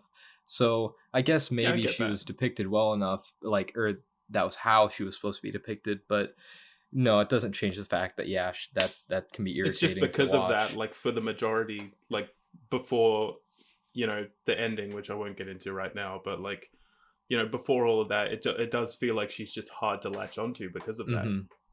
Yeah.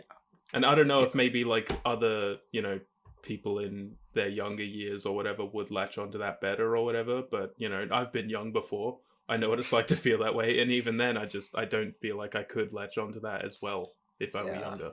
Yeah, but you're a Mhm. fucking jaded old man now, Liam. I'm not a jaded old man. We're incels, remember? Yeah. We're not teenage Call us girls, the but right we're mid-20s incels, so I mean we're a bit Teenage different. girl, mid-20 incels. Yeah. That should be the Oh. episode name. I was literally just thinking that the mid-20 incels, the mid-20s incels. No, or leave something this. like Leave that. me out of this. I'm not a fucking incel. Well, you're part of this now. You're in the fire with Oh, us. no. You're in the- Does that mean Sarah is an incel too? Well, no, she's not in this episode, so we didn't say that. So, We'll yeah. leave her out of it. I was basically gonna say what Quinn said about Joy. Like, I do fully believe that she believes like that. Yeah, everything's the end of the world. Like, there is also like the cultural aspect of it. Like, okay, this is Well, gonna yeah. sound this is gonna sound weird, but like one of my best friends in real life, he's Asian, and he's seen the movie as well, and he said he was telling me how like he kind of related to her character in that like Asian people specifically, like their parents have so much like faith in their children, and they've put like so much pressure on their children to be the absolute best that they can be. And I suppose you can say that about any parents, but like especially in Asia, it is such like a pivotal Yeah, no, thing I know. It is Yeah. a big thing. Yeah. it is such like a pivotal thing for them to be to fucking succeed. And the way I kind of see it is like Joy doesn't see herself as succeeding in life.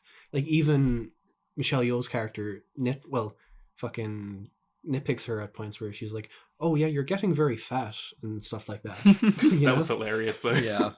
Yeah, but it's Just the way she said it. Yeah. You I are know. getting fat. Yeah. It's just so blunt. Yeah. But those kind of things do pile up, and I feel like she even says Yeah, in the, yeah. can we even talk about this movie without spoilers? Like, it's so impossible to talk about without spoilers. It is hard to talk about. Do I we, think can we've probably- talked enough about it to get to Yeah. spoilers now. Yeah, so who would like to do the honors? Spoilers. Spoilers. I just love the way that you do it in the editing. It's so good. yeah, but like all those little things, like even she says it in the movie, it all builds up, and she puts it in the everything bagel, and I guess that just represents her mind and like her psyche, her mental health or whatever, and that just fucking it just starts to crack. It just starts to crack near the end, and with all this pressure of like, oh, will my grandfather be accepting of the fact that I'm gay? Will my mom accept me for who I am? That sort of thing. And those aspects did really resonate with me. And Yeah. obviously they're resonating with a lot of other people as well. I feel like it's a very easy movie to relate to personally. Mm-hmm. Yeah. But I feel is. like I found myself relating more to the adult characters than Joy personally. Mhm. But there But probably could... I can see Joy's point of view and her perspective with everything, but it's just, yeah, for a while it is sort of hard to understand why she's doing what she's doing, I guess, because there are so many goofy moments with her character as well. Like she's very silly sometimes, but she's also very like she also wants to be taken seriously. Mm-hmm. Yeah. Yeah. Like the whole, like the scene where she is revealed to be, what do they call her again?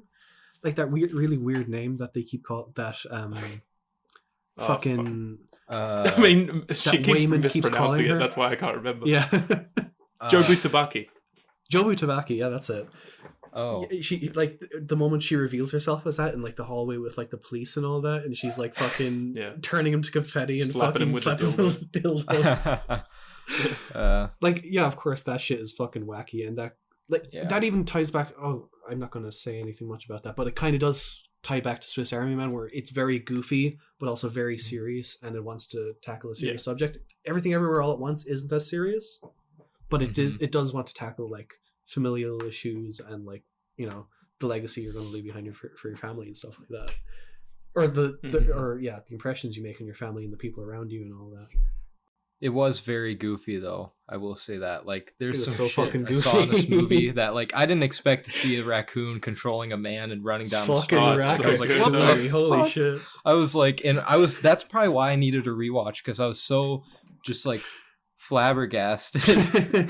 Raccoonie's the best. It was an amazing visuals, but like it was distracting me from the story. Some of the crazy shit, like I'm seeing, you know, dildos being used as weapons, and then like a raccoon controlling a guy like Ratatouille, and I'm like, I was so distracted by the visuals and the action that maybe I didn't grasp the story and characters as much as I would have liked. But that's why I needed a rewatch, but I didn't get to do that yet. So well, for me, like for such, like even on first watch, for such a complex movie, like I feel like its story is very simple to understand. Like that was just me, you know. But it is like so over the top, like Raccoonie, holy fucking shit. Like I didn't expect that like one mispronunciation to come back. Yeah. And like that's a whole nother fucking alternate universe or whatever. It's so fucking creative in that way. Yeah. Oh, and also, do you guys know who Raccoonie is voiced by? Who? Fucking Randy Newman. Wait. Whoa, what? Yeah, fucking the composer of like the Toy Story soundtrack, the composer of the Marriage Story soundtrack. Jesus. Oh my god. I didn't know didn't that. know What that. the fuck? I read that my. after the movie and I was like, fuck me, that is fucking so funny. You got a friend. Oh my. Wow. They're even singing a song. I like that I is recognize crazy. Daniel Shiner like immediately. Oh yeah, the guy coming out of the BDSM closet. Yeah. It's one of the directors. Yeah. Oh. Like he's a very recognizable person. Like fucking lanky, balding. And then like the Yeah. whole payoff with his character at the end where Michelle Yeoh just spanks him. Yeah, that was creepy as shit. Yeah. Oh, it's so wacky. I kept comparing this movie to Scott Pilgrim though, and I mean, I guess you'll have something to say about that, Keelan, because it's, I don't know if you knew Quinn, but it's his favorite movie. Oh, I didn't know that was your favorite, but yeah. Lately it's been going back and forth between that and Eraserhead, but yeah, Scott Pilgrim is basically my favorite movie of all time. Yeah. But Nice. I would agree in how frantic it is, in how like over the top. It's it just is. like the And energy stylistic. is so unlike anything except for Scott Pilgrim. Like I can't compare it to anything else in terms of that. The I only can other see thing it. I can compare it to is The Matrix. Like it is very much like The Matrix. I know you haven't seen The Matrix, Liam, but it is very much like The Matrix in the way that like you can download these fucking skills into your brain, like in The Matrix where Kung Fu gets downloaded into Neo's brain. Yeah. I know Kung Fu. Show me. Yeah, that's. I could definitely see a lot of those comparisons. I mean, everyone's been comparing it to The Matrix. Yeah. I think not only in that part though that you just said, how you can download things to your brain and stuff, but like just how I guess arguably groundbreaking it is. Just like some of the visuals and some of the things that like they're doing in this movie, because The Matrix was one of the most groundbreaking movies of all time, like for the action genre. So like I can see it really I guess. doesn't feel like there's any movie like Everything Everywhere. It's exactly, yeah. Yeah. And before that, there was no movie like The Matrix, so I guess I can see why. Yeah. I think it's groundbreaking in the sense of how much of an impact it's having. Like Mhm. it's weird that it is having like this weird fucking bizarre little movie is having like.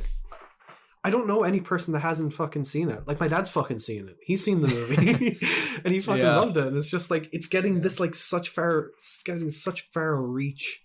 I mean, I guess it's also because like multiverse movies are in now. Like everyone's doing multiverse movies. But it's just so impressive how fucking popular it's getting, and I love that it's getting the attention it's gotten because it really deserves it. And if it doesn't get nominated for any fucking Oscars, oh, who cares? Oh, it's gotta fucking be, done. but It's fucking done. They're Who not fucking cares? Fuck the Oscars. me. I want Michelle Yeoh to get an Oscar for this movie. Stop caring. You care about this shit every year, and it never happens. Nobody. Who cares about the Oscars anymore? I Nobody care, even but I watches them. don't care. You know, it's like I don't know. I can care see because why. I mean, people should get recognized for the films that they make and like all that stuff. But it's not going to happen for things like this. I don't think. I feel like it has a shot more than ever. Like more than I don't most care other movies. if it does, that's great. But if it doesn't, I don't give a shit. I only, It doesn't like it doesn't take away from the movie if it doesn't get nominated. It doesn't It's at all. still, Absolutely yeah, not. it doesn't delegitimize it, but it's still nice to see it get appreciated. Basically, you Like know. I've talked mean, to. I don't know. Didn't this I'm pretty sure this like outgrossed Uncut Gems as like the highest. I was about to selling say, It's I was their about- highest grossing movie. Yeah. yeah, I was about to say it's like the highest grossing A24, right? And Yeah. Uncut Gems didn't win anything. Didn't No, even get that nominated. pissed me off too. It really Yeah, but did. the Oscars don't give a shit about the Safdies. Like, if they No. did, fucking Robert Pattinson would have been I nominated. doubt they give a shit about the Daniels. Well, I don't think they give a shit about Adam Sandler. Oh, absolutely not. Like, he should have been nominated for Punch Drunk Love as well, but, like, you know, Mm-hmm. let's not get Yeah. into this Oscars discussion. Yeah, and boy. before we go, true, I don't want to go too deep into that, but didn't they also not? Did they nominate The Lighthouse for anything? at all? Cinematography. Cinematography. Oh, that was it. Yeah, Okay. that's literally Yeah, that's it. a joke. I mean, it was great cinematography, but fucking Was- score, performances, come on. Didn't even win. What did win? Was it Joker? No. Maybe. I don't even No. think Joker was nominated no. for Best Cinematography. I don't think Joker got nominated a bunch, but I don't know if it won anything, did it? Did Joker win? It won Anything? Best Actor. Oh, fuck, yeah. Oh my god. See, that's how much I remember it, but Oh, and Uh, Best Score, I think. Right? I think so. Yeah, I don't remember Oh, yeah, anything, Joker's man, score from was those. fucking awesome. It is. No, 1917 won instead of Lighthouse. Oh, Jesus. Yeah. god. Yeah. What was I going to say? I think, like, honestly, my favorite thing about Everything Everywhere All at Once is Waymond. I fucking love his character. I think he's Oh, incredible. yeah. I Mhm. love his character. He's He was such a good great. character. I love the He's actor. so fucking cute. Yeah. and Well, I just love him as an actor because Yeah. it was the kid from The Goonies, the kid from Temple of Doom. Like, I don't know if you guys have seen both those movies, but I haven't seen I've those. seen both of them. Okay, yeah. I love that he came back. I love that this is the I first know. movie he's done since like fucking Temple of Doom or some shit. It's just yeah, like- yeah. He's just came back after those. I mean, those movies were pretty amazing too, I think. And then just came back to star in one of the best movies of the year. Yeah. It was, I thought he was just some like unknown actor, but yeah. I haven't he seen is. those He was like a movies, big so- child actor back then, I guess. But he was in then a he bunch like of just movies, disappeared for a while. Yeah. It was because he was getting typecast, like as like Oh, smart Asian kids, and he was just like, "No, I don't want any part of this." So I Yeah. can see why like the Daniels would have like fucking picked him for this, and Mhm. I see why they would have. I see why he would have accepted it because of how, because it's. I don't think it's a character I've ever seen in the movie before. I don't think I've ever seen a character, well, especially an Asian character like him. You know. Mhm. Yeah, I think it's pretty important, and I think he kind of saw that as well, and it's fucking awesome. And his character, Mhm. like as you said, Liam, he is one of the best parts of the movie. Like, there's that scene Absolutely. where like, and him and Michelle Yeoh are hiding behind the table, and he's like fucking in awe because like they have cream cheese, like because dairy doesn't exist in like the Alpha universe. And then Michelle Yeoh just like says something or whatever, and then he just like gets up on his feet and just fucking slaps her or something, and just starts freaking out. Yeah. Like, his performance is so good. He made me cry at one point. Well, tear up, I guess. But like, there was like that one sequence where he was just trying to hold off everyone, and he was like, "I know you're all scared and confused. I'm confused too." And I was like, "I'm fucking crying." God damn it. He's such a good actor though. Like, I Yeah, he need to see is. him in more. Like, Yeah. oh my You need to God. go back and watch, even though he was a kid, might as well check out those older movies. I just 'cause meant they are like very I just good. meant like see him in more from here. Oh, on, like he going on, should be. yeah. Yeah, I like, agree. literally your Yeah. only choices are like Goonies and Temple of Doom. Yeah. Yeah, yeah. There's not much of him as an adult at all. So No, this is like his first movie since then. He should do more from here on because he was just great. Mhm. Yeah. I will say though, maybe one of the few things that held the movie down for me from being a masterpiece is that I thought like, and it's a confusing kind of like the way things work type movie. It's a multiverse movie, so it's gonna be just like, but like the fact that how did they had to do these weird things to basically access like the, you know what I'm saying, like how you had to eat the chapstick, or like how they had Yeah. to stick that thing up their ass. Like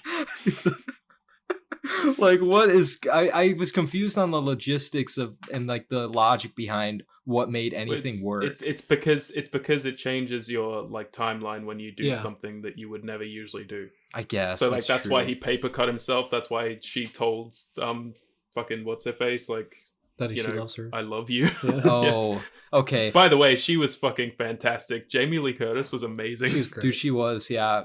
Thankfully, She's after so fucking funny. it makes me hopeful that like after trash like Halloween Kills comes out, that she can actually still be good in movies. I mean, she was good in Knives Out too. Oh yeah, I forgot she was in Knives Out. She's great in Knives Out. Mm-hmm. Yeah, She was fucking great. And to be fair, in She's Halloween so Kills, she was like bedridden the whole movie. So exactly. Yeah. My God, what a dumb movie. Look, I've seen it 3 times. I have no place to comment. But yeah, she was amazing in it. And like, yeah, that whole thing, like they had to do the weird thing to divert the timelines. I thought that was so creative. And, It like, was. Yeah. Like what, fucking stapling your head, like piece of paper to your head. I think that's the first thing that like Jamie Lee Curtis does or whatever.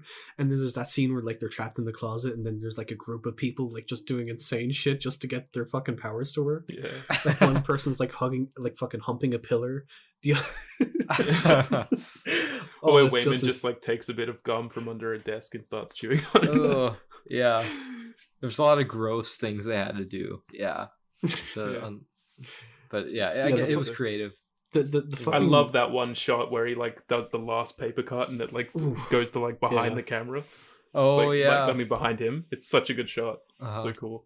I really like the shot of the guy jumping on the butt plug.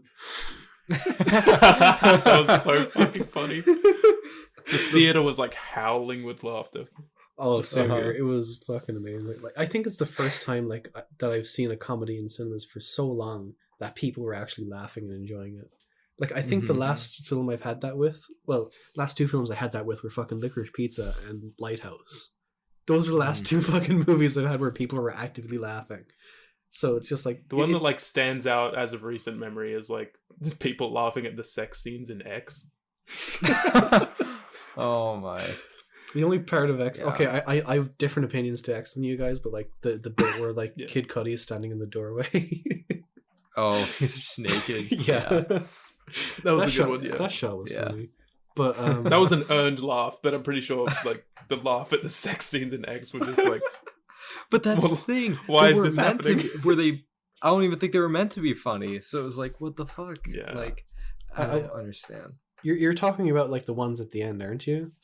Like, without getting into spoilers. Talking about the ones between the old couple. Yeah. No, yeah. I thought those were just meant to be like awkward as shit. It's just like, oh yeah, this is ooh, she's under People that. Just laughing so much in my theater. Well, to be fair, I was the only person in my theater, so. Pretty much the same for me, yeah. So. But back to a better movie. Much better movie, yeah. What else is there to say about Everything Everywhere All at Once? There's that woman with the dog swinging the dog around. That was adorable. That was awesome. Talking the rocks scene, that was pretty. Oh yeah, I think that was the point. Good. I think that was the point where I nearly teared up. That was that's where it really started getting. Like, I think I don't know. the one fucking word I just used to describe the movie is just like overwhelming. Like I have, it's been so long since I've seen a movie like that overwhelming. And okay, we haven't mentioned it at all, but like the fucking Wong Kar-wai universe, like the romance universe where like she's like a movie star. Yeah, those scenes were so fucking good. Like that line where he's like, "Oh yeah, in another life, I wish I was just doing taxes and laundry with you." That line is just so fucking beautiful. And it's just like there's these moments of like pure beauty between like all the insane shit, like all the butt plug shit, all the fucking all the insane shit that just it somehow manages to balance out so much really well. Oh, it's I just can't get over how good it is. Like I'm so happy so many people are responding in this way to it, and I'm so happy that I can join in that and fully get what people are experiencing. It's so fucking unique. I'm glad we have movies like this. We haven't talked as much about it or anything, but like Michelle Yeoh, goddamn, she's fucking great. Like, she's amazing. Obviously, like she's been in so many movies over the years. Like I barely would have seen any myself, but it seems like she hasn't gotten much respect over here. Like only until like Everything Everywhere All at Once, and I hope like soon I'm probably going to watch like the Police Story sequels, and apparently she's awesome in them as well. And, like, I haven't seen Crouching Tiger. I should watch that. I was about to mention that as well. Apparently she's awesome in that. Definitely one of the best performances of the year for sure. She is ridiculously good in it. Like to pull off so many like different characters. Like I guess this also ties into a movie we're going to discuss later.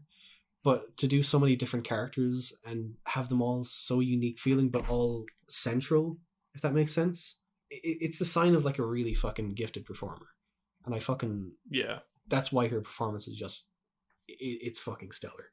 you'd be hard pressed She's amazing. to find much better performances this year. Maybe the guy in The Northman. I really like that guy. But other than that, not Alexander Skarsgård, the uncle. He was awesome. Oh, Klaus Bang, I think is his name. Yeah. Klaus Bang. I don't know. But yeah, he was great. His last name is Bang? Yeah, his last name's Bang. Fuck yeah. Fuck Nice. yeah. Because he absolutely does. He absolutely does.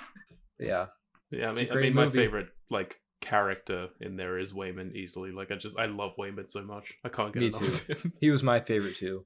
Yeah. Also, I don't It's know if fucking fantastic. I don't know if you guys knew this about the movie, but like all the VFX in the movie were done by a group of 5 people who all learned how to do VFX. Yeah, I I read heard that. that. That's insane. Oh, it's That's so fucking insane. cool. And like it looks better than most. It looks better than fucking Doctor Strange. I was about to say, like, imagine how many people worked on Doctor Strange compared to this, and They like, couldn't even get the third eye right. yeah, Oh, they the couldn't third get eye through was that. fucking embarrassing. I want more third eye sequences because they're so good, but like they need to sort it out. Yeah, Like I love the last shot of the film. It's so fucking funny. It's so Sam Raimi, but it's so fucking. Oh, it's great. well, they can't really stick a googly eye on their forehead like in this movie, so it's They kind can, of though, different. but, like- But I mean, it would not make any sense. Oh my god, the parallels! I didn't even think. All she needs is a cape. After seeing Everything Everywhere All at Once, I hesitate to call Doctor Strange a multiverse movie. They go to like 3 universes in that movie. Yeah, that is true. They really could have utilized that more. Yeah, Like there's that one scene where like they're falling through universes, and those scenes are like really impressive. Like there's that one where they're Incredible like scene. they're like all goo or whatever, and others are all fucking cartoons or whatever. That was really cool. I wanted more stuff Yeah. like that from Doctor Strange, and I got that from Everything Everywhere. yeah. Yeah. But I guess there's no Mhm. point like. I really comparing- hope the next Doctor Strange like movie or whatever is like better. Like I really did like Multiverse of Madness, but it's just Oh no, me too. it could have been a lot better. Mm-hmm. Everything that's like Sam Raimi about it is great. The obviously. best parts. Yeah. I'm like unnecessarily hating on fucking Doctor Strange, but it's like one of my favorite Marvel movies at this point. Yeah. But Oh yeah. there are so many. Mhm. There's so much things that they could have done to make it a bit more creative and a bit more cohesive, I suppose, and a bit more interesting. Because like the But it best, is Yeah. great. it is. I really enjoyed it. Mm-hmm. Like the bits that really worked fucking hit hard for me. Like, why are we talking about Doctor Strange? I'm a mess. I'm a mess. Yeah. Yeah. Doctor Anyway, Strange, good movie. I was gonna but- say something else about Everything Everywhere, and then I forgot what it was. Fuck. Mm, Shit. yeah. It was important too. No, never Mm. mind. Whatever. There's a lot to talk about. It's a huge movie and a lot happens in it, which is why I wanted to rewatch it so bad, because it just overstimulates you. Mhm. Like it just like assaults your senses. It really does. like So the yeah. like the flashing into like when she touches the everything bagel at the end, and it's just like flashes through like so many different universes, like where like Mhm. the frames are like they're basically like just the length of one frame, and it's just like flashing through all the universes, and it goes on for like 2 minutes. Like I can't fathom the amount of time and effort like it took to even fucking put those frames together, and to also like do it in a way where it's just like you can kind of make out it's like some of the frames. And what am I even getting at? All I'm saying is that scene fucking it was so fucking overwhelming, and Mhm. I hope that no one in my cinema had epilepsy, because holy shit. That is true. Like I think one of oh, the things I laughed at the most, honestly, was like when Michelle Yeoh starts dancing, and then the like grandpa's just like, "What the fuck are you doing?" Yeah. we haven't talked about him much either. Oh, Fucking God. James Hahn. He's so good. he is amazing. He's in so it. fucking good. Like the first scene where he comes in and is just like fucking speeding on his fucking wheelchair. Yeah. Like what he has like what something like over 200 credits. Like he's a fucking legend. Like, he's been in so much shit. Like he's in Kung Fu Panda. He was in fucking Blade Runner. He was in Big Trouble in Little Damn. China. He's been in so much shit. I didn't know that. Yeah, he got like a What a Star in guy. Hollywood Walk of Fame recently. But yeah, like he was fucking amazing in it. Like Mhm. Yeah, he was. I think he was like really kind of underrated in the movie as well. Like I don't hear much people talking about him, but like he did like a good job of portraying like 2 different sides of the same character as well. Like everyone in the movie did. Everyone in the movie was fucking fantastic. I loved everyone. Yeah. Yeah. Absolutely. But I think he's underrated. I agree. All right. Well, that's Everything Everywhere All at Once. Yeah. Is it time for hating men? No, we are not hating on men right now, but we have to move on to men. So No, I just Let's meant talk hating about it. like Men, not the movie Men. Oh, hating men. Yeah. Oh, hating. Yeah, that's better. No. Yeah, that's way better. No. I hate 2/3 of the men in this call right now. Oh, fuck you. You're cool, Quinn. Keep it up. Thanks. You hate yourself then? Is that what you meant? Yeah. Yep. That's what I Oh meant. man, that just got sad. Edgy 13-year-old humor.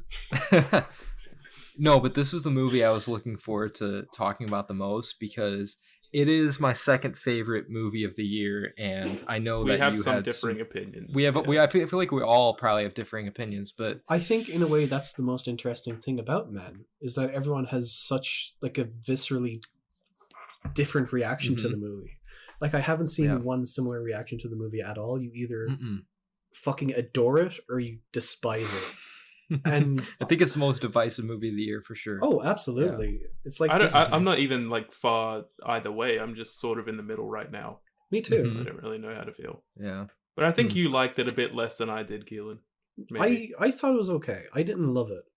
I went in like really wanted to enjoy it because like I kind of expected you to love it actually, Liam, because like you're a huge Alex Garland fan. Like fucking Ex Machina is what, top 5 for you? Like Yep.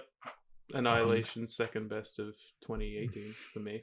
yeah, I love those movies so much, but it's I don't know. Right now, like if I was to give like a rating based on how I'm feeling right now, it's like 6-7, like back between those two. But I appreciate so much about it. Like the presentation is fucking unreal, obviously. And this is something that I've been wanting for such a long time because like he's someone that I've been following for such a long time, like since like the thick of it, since like early Black Mirror. I fucking love Rory Kinnear, and I'm glad that he like got the chance to actually give like a really good central performance here, and like multiple of them. But like he's so fucking good. Like I really hope he gets more after this because he's fantastic. He's got such range. He plays so many different personalities in this movie. Like he can, it's kind of like James McAvoy in Split, to where it's like literally every personality of a character he kind of plays perfectly. Like, you know, it's even his face like superimposed over a kid, like that sticks in my mind so much. I'm like, oh god, I hate it, but I love even it. though that was creepy and well done. That was one of my few flaws with the movie, was that the CGI probably could have been better. It was really, I mean, it was like his face on a little kid body, and it was obvious. I mean, but like, it hit me in a weird way. It was very disturbing. I'll say that. It was very disturbing, but yeah.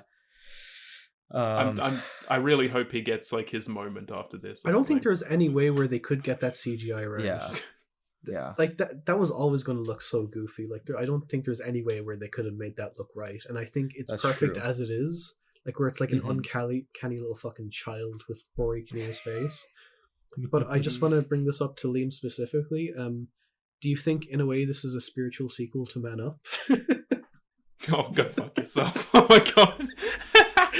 Where Rory Kinnear basically plays the same person in this as he does in Man Up.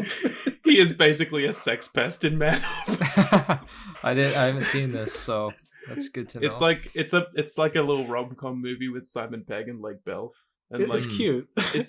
It's really cute, but like Rory Kinnear is like this character from like Lake Bell's past where they like went to high school or whatever, and he was like the nerdy kid in class, and he just like he basically spends the majority of the film like trying to fuck Lake Bell, but like doing it in the creepiest way ever. There's like a scene where he's like, it's horrifying. There's like a scene where like she walks in on him in like a bathroom stall and he's like completely naked.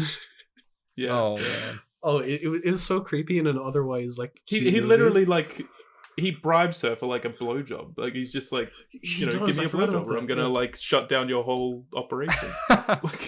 Like I was saying, it is basically Men. Yeah. And then in the Black Mirror episode, it's the other way around. It's flipped. He's blackmailed into Spoiler alert for Black Mirror episode 1. Has to fuck a pig, otherwise I never realized he was bad stuff the happens fucking... there. Yeah, I never realized he was. You didn't in that realize episode. that? No. No, that's what I'm saying. Like he's been around. It's just no one notices him. That was my first thing I ever saw him in, was that Black Mirror episode, and I was happy to see him here. I think the first thing I would have seen him in was probably The Thick of It, because like I started watching The Thick of It when I was quite young, and I fucking adore that show so much, and he's in it. He's very good. And then that Black Mirror episode, yeah, he's just great in that. Yeah, he is. What was the first Bond movie he was in? I think he came in Quantum of Solace and then continued on through there. Yeah, he's good in those. Yeah, he is. But I thought both him and Jesse Buckley were like the two pillars that fucking held this movie up because they were so good. Both their performances were so good throughout. So Yeah. and not only the performances, but the cinematography, the soundtrack, the lack thereof, like knowing when not to use music to make it even creepier. Yeah. It was like everything was just. I'm so glad Alex Garland did a horror movie because, like, his other two movies had horror aspects to it, but this is his first full-on horror movie, and it's just. Yeah, I don't know. He's 3 for 3. I fucking love all of his movies so far, and Ex Machina is top 10 for me. I mean, it's not top 5, but top 10. So, yeah, I just loved it. I just have so many thoughts. So, like, I don't even know what to say. You clearly hate Ex Machina way more than Liam.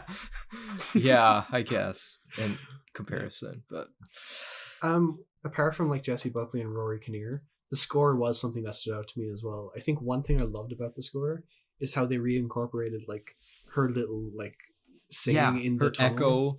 That was so fucking well done. I like, loved that. later on in the Yeah, movie. It was yeah. so cool. I fucking loved it. And I think the tunnel scene is probably like my favorite scene in the whole movie. Like The tunnel scene. that's what I wanted more of. I I think more my of that. favorite scene is honestly the final scene. The ending, Like, dude. People love that or hate I it. can't get it out of my head. People love it or hate it. I can't get it out of my head. Mhm. I feel like that's where the divisiveness comes in though, because it's not really explained. It's so open to interpretation. And the second time I saw it, I went with my friend. He was liking the movie up until the end, and after the ending scene, he did not like the movie because he just thought it was too much. He thought the ending was just too much and not explained. It is very jarring and yeah. Wow. But I mean, I loved it because I felt like it was earned. Like the whole time, it was just suspense, build up, like slow burn horror, and then it pays off with like a fucking crazy body horror. Which I guess we're gonna get into spoiler territory, but I feel like we should just give the spoiler warning now. Yeah, I was about to say before this whole conversation, because I feel like we do your yell. Who should do it? You. Me? You. Spoilers for men! Okay, there we go. Yeah, there we go. Anyway. He birthed himself like 4 times. All the different holes opening. The one in his back, the one in his... The one like Dude, the one out the mouth was what got me. that is what sticks out to me the most because it was like the feet first. Like there was no music. It was just like him in the doorway, like in the fucking how the feet came first, and it's just feet coming out of the guy's. It's just it is disturbing. so weirdly haunting. It's like it is. Ugh. Yeah, but it's so good. It is so good, and I mean, we can talk about what we think the ending meant because it's not, like I said, it's really not explained. Like, what the fuck? But like, I watched a YouTube video that really I agree with, like, as to what that ending meant. But I want you guys to go first, I guess. Well, I have no idea. It just looked cool. Yeah. You're a fucking it just looked really cool. But no, I mean, I can gather some things like within the context of like what was literally going on with her. Mm-hmm. But like outside of that, like the message or the meaning behind it, I'm like, I don't get it. But it looked cool. Yeah. Really fucking cool. Yeah, I will say, Keelan, you can go ahead because I have. I'll explain my side. Well, it seemed very obvious to me. It's just like, I feel like what I was trying to say is that like male violence is like generational, is like inherited, like passed down from generation to generation. And I feel like that's what that was trying to say at the end. Because like every man in the movie obviously was a fucking dick to Jesse Buckley, apart from your boy Liam. He wasn't that Jeffrey. bad? Jeffrey. Yeah. Jeffrey. Until the end when he gets run over. Oh yeah. He's so fucking adorable. Like he just is. He is like, but I feel like each man, this is like where it gets deep in the movie, to where each man that Kinnear plays, they all represent a different type of guy, to where Jeffrey is like the nice guy, kind of knight in shining armor that wants to just help. You know, he's like offering to pay her drink, like, no, I'm going to pay for your drink, and like, I'm going to show you around and help you in all these ways. And then you get the priest who's like so sexually repressed, and he's like kind of the incel type that like, I mean, he is, to where it's like incel priest. Yeah, it's where he feels like he deserves like her love or whatever, because whatever. And then just like the two guys in the bar that were silently watching her and like kind of being creeps, and like, so that's the thing, is that every guy, here's how I interpret the ending, because I have to set all this up, but like every guy has a different type of toxic traits to them. I'm not saying, I don't agree that this makes the movie like it's interpreting it like all men are bad, because I don't think that's what it was trying to say, but like, it goes back to her husband at the beginning of the movie where she was wanting a divorce, and he was being just a dick, yelling at her, saying he would kill himself, or like, and then he ended up hitting her. So he was just a real piece of shit, in the end, that guy. But how like the birth scene, it like each person that was birthed represented those different traits that all added up into that final person, which was her husband. So this is like her way of like processing this grief, to where like all those personalities added up to what her husband was in the end, like the abusive, yet like just like all those toxic traits. And to where, this is the final thing I say because I'm going on a while, but like, remember when he jumped off the building and he like landed on the spikes, and like he broke his ankle, so his foot was broken, and then like the spike went in his wrist and slit his hand open. That's the exact injury that Rory Kinnear that he had after he put his hand in the doorway. So yeah, like, speaking of which, holy fuck, that was hard to watch. Yep. Oh my god, that was amazing. Yeah, so his arm up to his hand was cut in half, and then at the end, if you remember, after he gets birthed, or after he walks through, the sort of weird like nature looking guy that walked through and then his ankle broke. So that was basically a parallel to the husband's ankle breaking. So like, it's basically an amalgamation of like her husband in the end, all these toxic personalities and all these toxic like forces around her. So that's how I viewed it. It wasn't all literal, but like all these men around her represented something about her piece of shit husband. Just saying, like, that's why he was the final one to get birthed. And then in the end, he's like, I just wanted, you to love me. I just wanted your love. Like, he felt like he put her through all that, but he felt like he was deserving of her love. So I just feel like it's not saying that like all men are bad, but like, this guy in particular. That does make me look at it in a different way, because I sort of like didn't view it as something that was more situational. Yes. I sort of viewed it as something that was more like the grand scheme of things. But like with that interpretation there, yeah, it does like make you look at it differently, I think. Mm-hmm.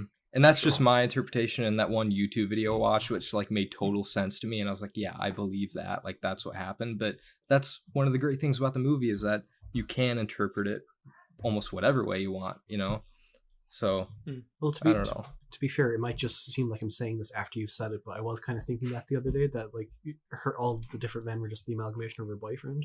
But I never kind of put it together that like the birth scene was like the birth of all his toxic traits, that sort of thing.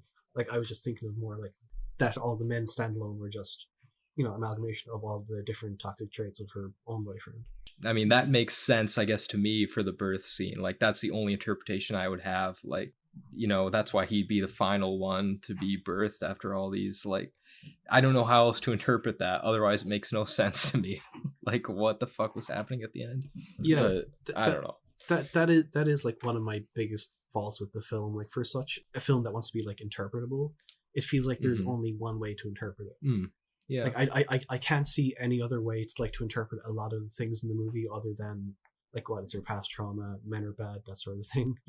But I just wish there was a bit more to chew on. Yeah, like with everything that I did love about the film, like the cinematography, the acting, it's just like I just wanted a bit more substance to it. Like, that was my biggest downfall. I thought the direction was really good. Like, Alex Garland is a very good director, and there's some scenes in it that I really loved. I love the pub scene because it's just like all the different fucking Rory Kinnears coming out. It's just like comical at a point.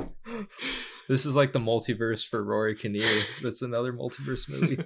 I was gonna say we were talking about 3 multiverse movies, but no, it is. Top Gun isn't a multiverse movie. Multiverse of men. Yeah. Multiverse of badasses. Anyway. No, I guess I can understand that, how it seems it's very straightforward yet too ambiguous at the same time. It's very weird. Yeah. Like, your average person, I had people walk out of the theater like that I was in the second time I saw it. There was literally a group that walked out mid showing because they just obviously didn't like it.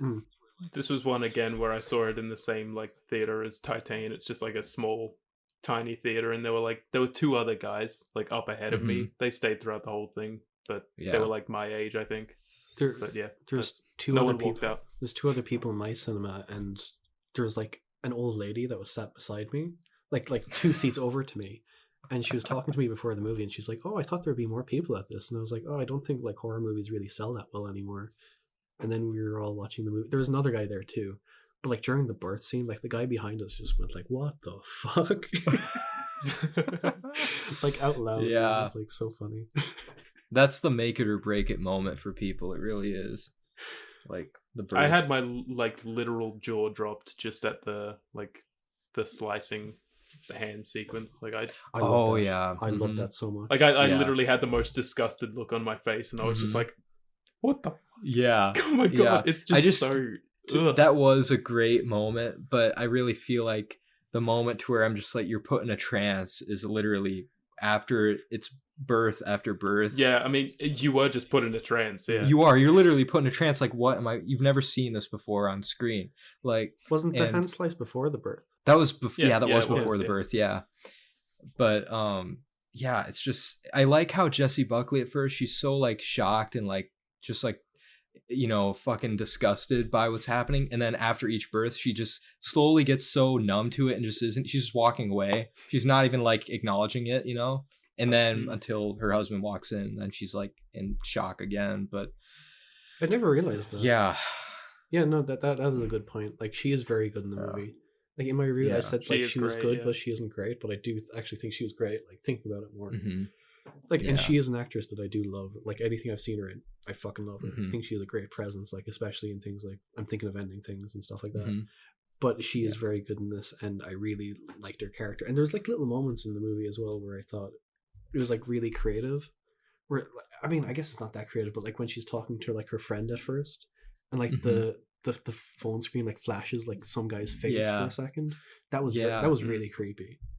I Like- just love how it's not jump scare horror. It's like suspenseful, like just like imagery, disturbing imagery, rather than like, okay, generic jump scare. Like the guy in the tunnel that stands up and then just starts running at her and you hear that weird yell, like, Yeah. ah! It's like, it's atmospheric horror. It's like slow burn, suspenseful horror. Like it's not Mhm. your typical. So like I'll always give it props for that. Like, don't throw things in my face, but just like have things, I don't know, like the naked guy standing in the background. That's creepy. Like you don't need to Yeah. throw a scary sound behind it, So yeah. There is so much about it that I appreciated, and I really do want to watch it again. But Mhm. it's Second I don't know. viewing really helped me. Yeah. But yeah. I mean, I loved it my first. I think but it yeah. probably would help me as well. Like I really do want to rewatch it because Mhm. it's I don't know. I feel like that would definitely help. Mhm. Like, But like everything in the presentation is just so fucking good. Yeah. So fucking good. Mhm. Oh my god. like I didn't Yeah. love it at first, but it isn't like boring or anything, and I would definitely want to rewatch it. It's Mhm. definitely not boring. No, it But grips you completely, like Mm. immediately. I feel like a lot of people have been saying it's boring though, like because it is such a slow build the entire time, which I mean I don't agree with at all either. Like I don't think it's slow or boring, but I mean mean, it it is slow, depends. but it's done well. But yeah, Depends on the person. I depends on the person, I I've guess. seen like a lot of like really funny letterboxd reviews of it. Oh, like oh my god, I didn't even bring that up. There's so many good ones. Like Well, when people are just like, "Good job, Alex. I hope she sees this." Yeah. Oh, this was so scary. I'm glad British people aren't real. Oh yeah, that was like Yeah, the first one yeah. that comes up. Yeah. I love that one. I just love looking at though, like I just love divisive movies though, to where it's like I don't know Yeah. where I'm gonna fall. Like it's literally half. I'm looking at the graph right now, the ratings, like half hate it, half love it. It's like I do like 400% more birth than anticipated. Alex Garland is the kind of guy to ask where his hug is. That one's amazing. Fuck. Yeah. Oh man. I think one criticism I've seen. Oh my was- god. Oh, which one? Sorry, I gotta read this one out. I gotta read this one. Hey Queen, I saw your tweet about how men are trash, and I just wanted to let you know that I agree. Although I am myself a man, I know, I am on your side. One of the good ones, as you might say. Oh my god. I am myself a man, I know, Was that written by Jeffrey? Oh my god. Jeffrey was so cute, though. He's just like... He's so British that he's like, yeah, he was. Just wanted to help. Until he he just wanted to help, but until he got ran over by a car, then he was like, "Fuck this! Like, you're done." I love when he's like trying to like, you know, when she's saying that there was like a noise outside, and he's trying to like scare them away. And he's just yeah, going out like, this will not sit right with me. You are a failed military man, or whatever he said. That's what my father said to me. Oh, that was sad. That was sad. Yeah. I just feel bad for Jeffrey. Yeah. I mean, he was like the simp trait, though. He was like the kind of the simp guy. You know, if you're looking at each type, because each guy represents a different type of guy, I guess.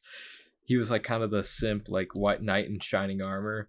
But he was the best, I guess, out of them. He was the good guy. But he was the good guy, yeah. If there's any man in that movie that was good, it was him. It was him, pretty much. Definitely not that little prick child who told her to fuck off. What did we think of the character of like the kid? I love the look of him. I just love it. Yeah. It's so uncanny. It's so freaky. Like it's just like you hate to look at it, but it's just I don't know. It works really well. I think somehow. Yeah, somehow it works. The first time he shows up, like me and the two other people in my cinema were fucking laughing. It was so good. But also, I think it kind of like the whole him wearing like the mask of Marilyn Monroe. It's just like, what do you think that meant? Do you think it was like kind of like to make up for the lack of women in the village or whatever, or like their idealized version of what a woman is? I suppose. I think it's men's idealized version of what a woman is to them. You know, just like beautiful and like whatever. Just like I don't know actually, but because like that mask was like there for a reason. Like it's not like they just picked like some random fucking mask. Like it's a mask of Marilyn Monroe of all people. Yeah, that is true. I never really thought into that. And they would have had to like clear the rights and stuff because I'm pretty sure it's from like an Andy Warhol painting. Yeah. Well, the kid just wanted to play some hide and seek. I don't see what the problem is. Right.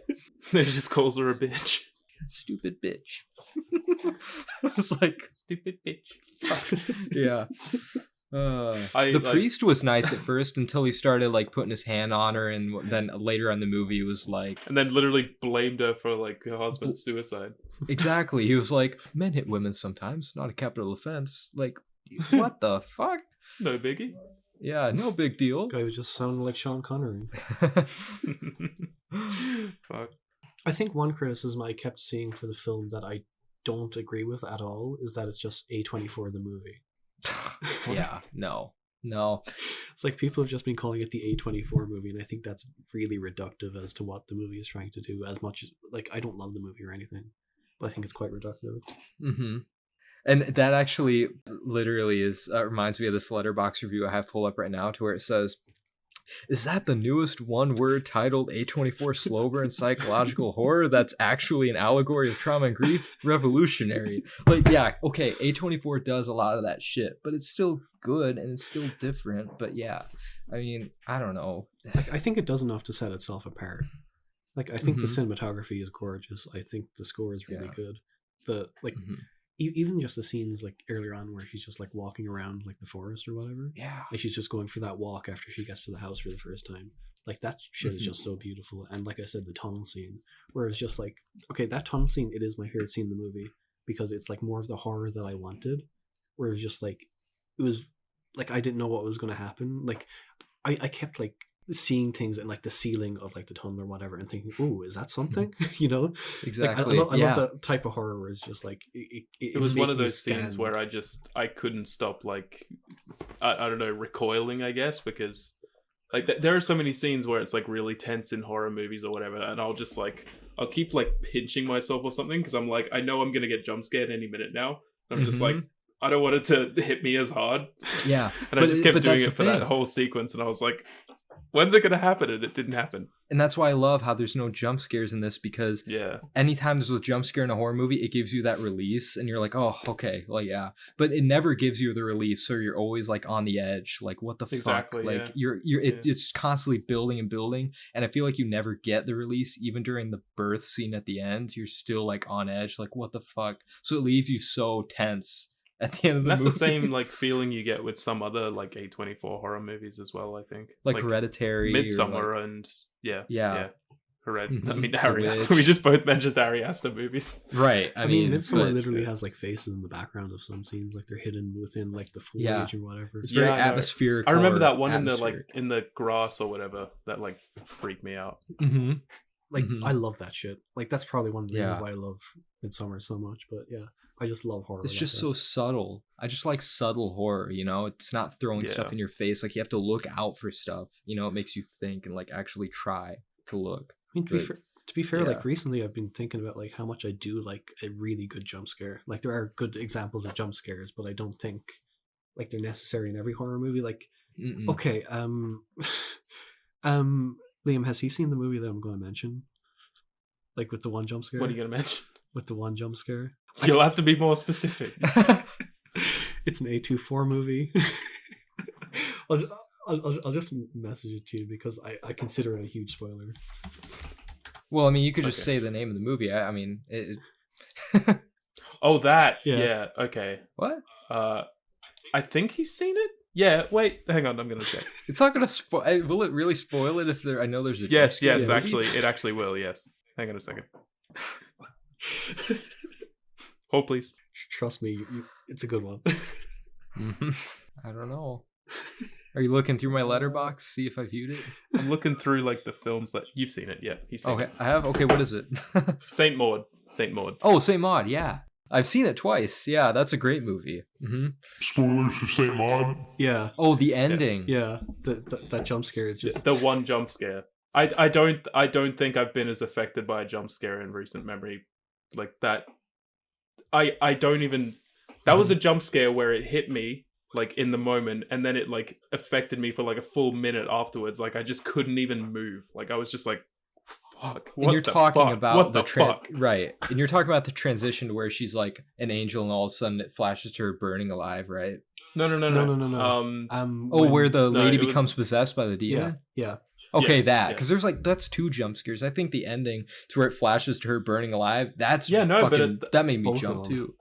But Both of yeah, them are that so was a good one, but it's like Yeah. it builds It so does. much It like builds dread so up well. until that point, Mhm. and then you finally get a jump scare, and Yes. it's like, whoa, That's an earned jump scare. Yeah, exactly. yes. That's a perfect use. Yeah. It But really like is. that one, and I'm guessing you've seen Halloween 2018, Quinn. Oh yeah.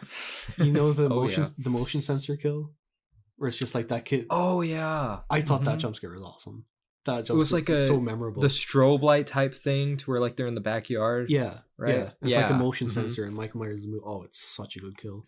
But Yeah, I just love that shit was- like that. Like I love that movie. Yeah, in it's general, pretty but, like, rare. yeah, but Mhm. yeah, I keep Yeah. going off track this episode, guys. I'm so sorry, but No, I mean it's fine. But we're But- talking about jump scares, and we're like Yeah. through the movies now, anyway. Hmm. I, Yeah. do we have anything else to say about Man? I don't know. Overall, I love Alex. I mean, we all probably love Alex Garland, but I mean that's another reason why I great. loved this. I knew I would, but after rewatching it twice, even though I loved it my first time, I loved it even more, and it's definitely one of my favorite horror movies of the year, and could be one of my favorite horror movies in general if I rewatch it again. To be honest, I don't know. I like how divisive it is, though. I really do. Makes it more interesting to talk about. It is an interesting movie, and there's not. It's very unique. It's very unique, and Mhm. I do like it. I really need to rewatch it. I'd really like to rewatch it, but I love everything about like the presentation, like I said, and just Jesse Buckley and especially Rory Kinnear. I can't get over him. His face is like etched in my mind now in a different way than I thought possible, and he's just Yeah, he's so good. yeah. Well, But yeah, it's a good movie. Mhm. I need to rewatch it. Mhm. I thought it was an Yeah. okay movie that I'd probably recommend. I would probably recommend it. I thought it was okay. Mhm. Like there's aspects I loved. There's aspects that I thought could have been much better. But overall, 6 out of 10. X was better. Mm-hmm. I just don't like the two types of people that are like, it's, and I'm obviously none of us fall into this, but the types of men or guys that like think the movie is like attacking them, like all men, and then that's why they don't like it, or the types of women that watch it and are like, yeah, fuck men, like girl boss movie, yeah, like just when it's too far either way. It's two extremes, and they're not seeing like it's not like an absolute this means this, like not all men are bad, but I don't know, like it's very complex, even though I don't know. The political aspect of like movies like this are always going to be a fucking headache, honestly. They are. I think movies are just kind of a headache in general. Fuck movies. Movies. Yeah, what are we talking about? What have we been talking about this Cancel whole movies. time? Fuck it. Yeah. Cancel movies and cancel movies music me. Hey. Jesus Christ. Well, it's up to you guys. Should we go on to fan questions or listener questions? Yeah. This is less than I thought it would be. Yeah. I mean, we weren't really talking about meaty movies. We're just talking about like lame movies with no substance. I wouldn't say Top Gun is substantive, I guess. I was about to say. You both just aren't true believers of the Top Gun summer. I love how people overanalyze the first Top Gun, where it's like, no, it's a big allegory for sexuality and like, you know, like men's whatever. Like, it's just a bunch of sweaty men. Who the fuck says that? There's a bunch of people, trust me, that like think it's a big statement on like men's inner homosexuality and stuff. Like, I don't know. Nobody actually thinks that. Surely. Look up Top Gun Quentin Tarantino. There's a movie scene where Quentin Tarantino is in a movie. I don't remember what movie was that. Do you know, Keelan? I think it was from True Romance, but I haven't seen True Romance. Yeah, or no, was it from True? I don't know if it was from True Romance, but it was from a different movie, to where he's not playing himself. It's not like an interview, but he's playing a character, and he goes on talking about Top Gun and what it actually means. It's a weird. Just look it up sometime, Liam. Just look it up. Just look up Quentin Tarantino joke, right? Top Gun. Everybody. No, he was being serious, but it's not. I'm sure he said it. I think he said it in interviews too. Like, yeah, he sticks by. Oh, has he? Yeah. Oh shit, I didn't know that. But whatever. I mean, Maverick is different. Well, Maverick is very different. It's like Maverick will just add to his theory. Maverick is just like a cult film for the Miles Teller supremacy. That's true. Yeah. And Scientology, of course. Did we get through the whole Top Gun discussion without even talking about Tom Cruise? Did we mention his name even? I don't know if we did, but I mean, he's good at it, I guess. He's a big enough name to where you don't even have to mention it, and it's like it's always there, you know. I don't know. No, I was just curious. We probably did, maybe, but I mean, what more is there to say about Tom Cruise? We're not going to say anything more about it. I was just you know. No, I know. Yeah. Okay, God, I have to. My bladder is terrible, guys. I have to pee again. Okay. Honestly, same. Yeah. Okay. Bathroom break, everybody. All right. I'm fine. I have a bladder of steel.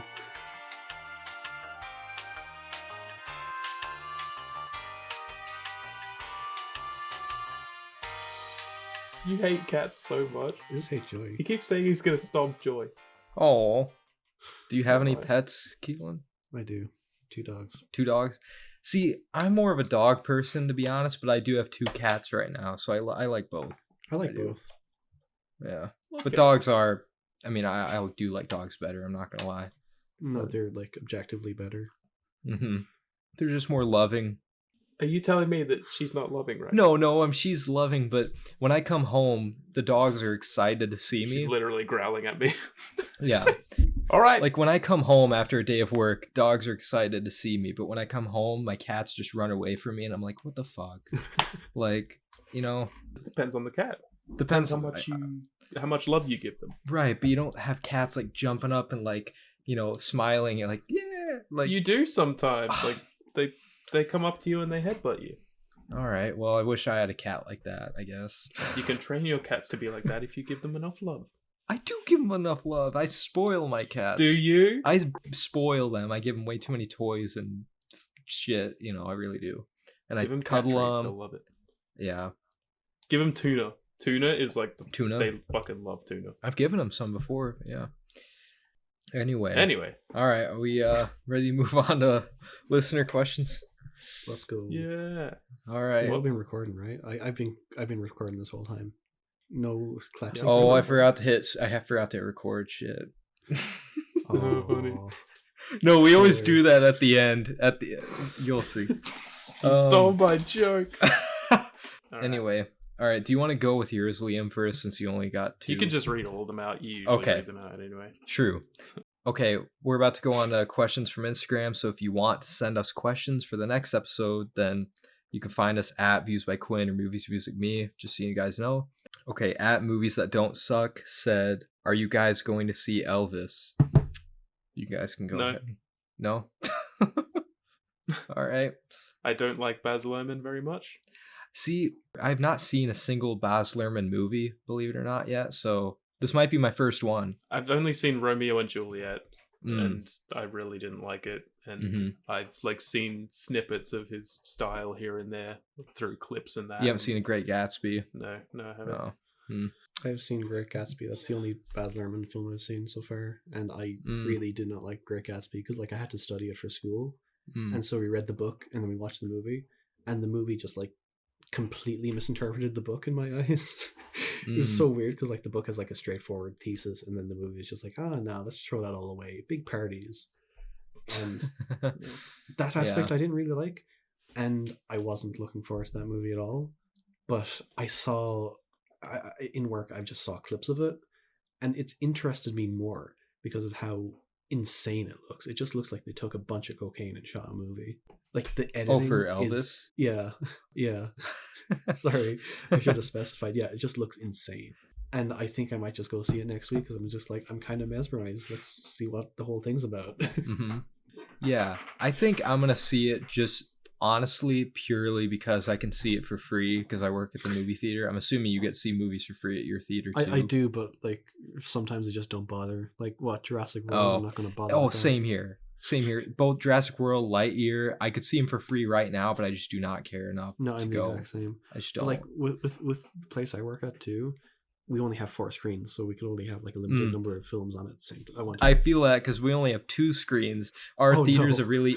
Yeah, we're an independent theater, part of a almost non-profit type theater arts place to where we only get 2 screens at a time, and it's always going to be Disney, Marvel, anything like that we have to get no matter what. So it's it's always filled with that type of shit. Yeah, but, Disney or fuckers for that type of thing. Yeah. The chain I work for, Disney have threatened them multiple times to put all of their films if they didn't have a certain number of their films playing at screens at the same time. Yeah, they're so scummy. I hate them. They are. They're just they're like the Empire right now. Really, they are. But anyway, yeah, I will probably see it just because I can. If I were able to see it for free, then I might. But I really could not be bothered. Yeah, that's true. I don't blame you. If I couldn't, I honestly wouldn't go. If I had to pay, I just don't care. I really don't. I probably wouldn't have if I hadn't seen clips from it. It's just the clips that I've seen. I was just okay, this kind of looks weird. Yeah, and it's a long movie, 2 hours 40 minutes. I don't know if I want to. That's a But I heard it's nonstop craziness. I heard it's so overwhelming, your senses. It's fucking crazy. So I don't know. Maybe it'll go by fast. I don't know. Yeah. But yeah, I'll have popcorn to console me anyway. Yeah. Next question was from at All Right So Reviews. He asked, which is better, A24 or Neon? If you know the company Neon. Who gives a fuck? I mean, A24, obviously. I mean, what has Neon made? So that's what I was gonna pull up. Neon made Titanium. Yeah, they did. So they did Titan. Neon. They did... Come on now. No, they did. Let me look it up just so I could tell you all of their movies. I'll tell you a few. They did Spencer. They did Pig. They did Titan. So those are the big 3. They did I, Tonya. I haven't seen that. I don't know. Those are the big ones. I, Tonya is really I love Titan, but yeah. In terms of 2021 movies, I think Neon did much better because they had Spencer was my favorite movie of last year, and then Titan was my number 4 or whatever. I didn't like Spencer as much as you guys. I liked it, but I gave it a 7. So. No, Yeah, it was definitely top 3 of the year for me, I think. It was on rewatch that it just like it shot up to number 1. Like I adore that movie. Mm-hmm. But like Neon, it's good. It's very good. Neon are getting up there with A24, I guess. They are. I think, yeah, they just need more time, before they can be compared. I was watching a movie recently that was Neon. Oh wait, Crimes of the Future is Neon. Yeah, that was great. Oh, is it? Yeah. Oh, I didn't know that. Damn.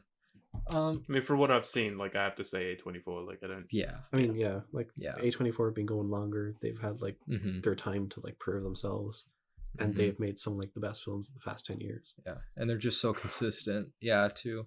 Like, I feel like there's this big trend now, though, to where like people love to just hate on A24, say, "Oh, A24, it's not as good." People will hate on anything that's popular. Exactly. They will, exactly. Yeah, and A24 is, now that it's finally popular, people are finally hating on it. It's like, It's ridiculous. whatever. Yeah. It's just like they produce some of the most interesting movies of like the past 10 years. Like there's a reason why they become so recognized. Like they have such like a distinct logo, like they can't not be recognized anymore. Like their whole ident, like it's like really cool. I like their ident. Yeah, and I think the people that are hating on him, I guess they're just more so like, it's a reaction to all the people that are saying like that A24 is perfect and they always make perfect movies and they're like they're gods and all this stuff. Like, they're not perfect, but they are like the best studio right now. Like, honestly. I mean, we talked about 2 A24 films this episode. We did. Yeah, exactly. And like, Liam, your favorite movie is an A24 movie. Yeah. I mean, I have like probably 5 A24 movies in my top 10 for all I know. I don't know. I haven't thought about it, but like, they're just so damn consistent. So Was Eraserhead an A24 movie? no, that was a bit before their time. Yeah, it would be nowadays. For every man, there's the lighthouse. Wait, for every wait, what? No, I'm just. Oh, Man's like not for that every bad. no. Well, that's like Blumhouse. Except no, I say like for every 5 bad movies Blumhouse has made, they've made 1 good movie. That's always what I say. Yeah. But yeah, no, that's Blumhouse understandable. is like quantity over quality for sure.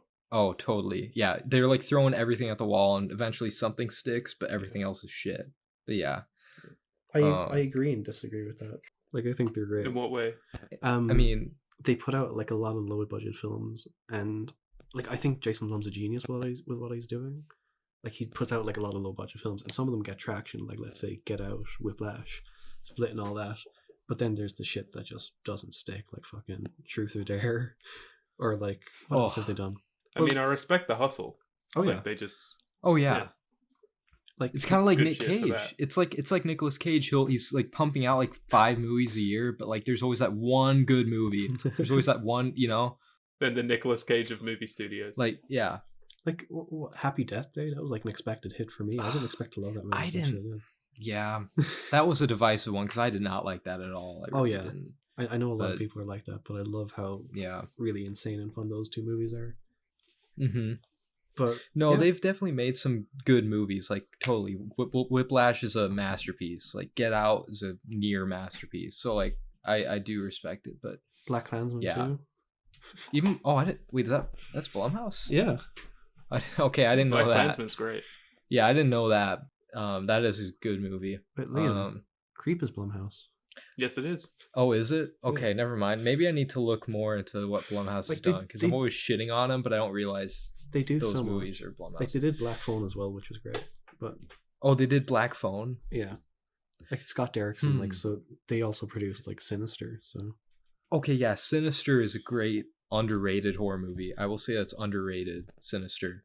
I haven't Yeah. seen that yet, but I am interested after seeing the Black Phone. It's very good, and it's got Ethan Hawke too, same director. So yeah, it's very good. Yeah, I've been interested in seeing more shit. Scott Derrickson movies after Black Mhm. Phone.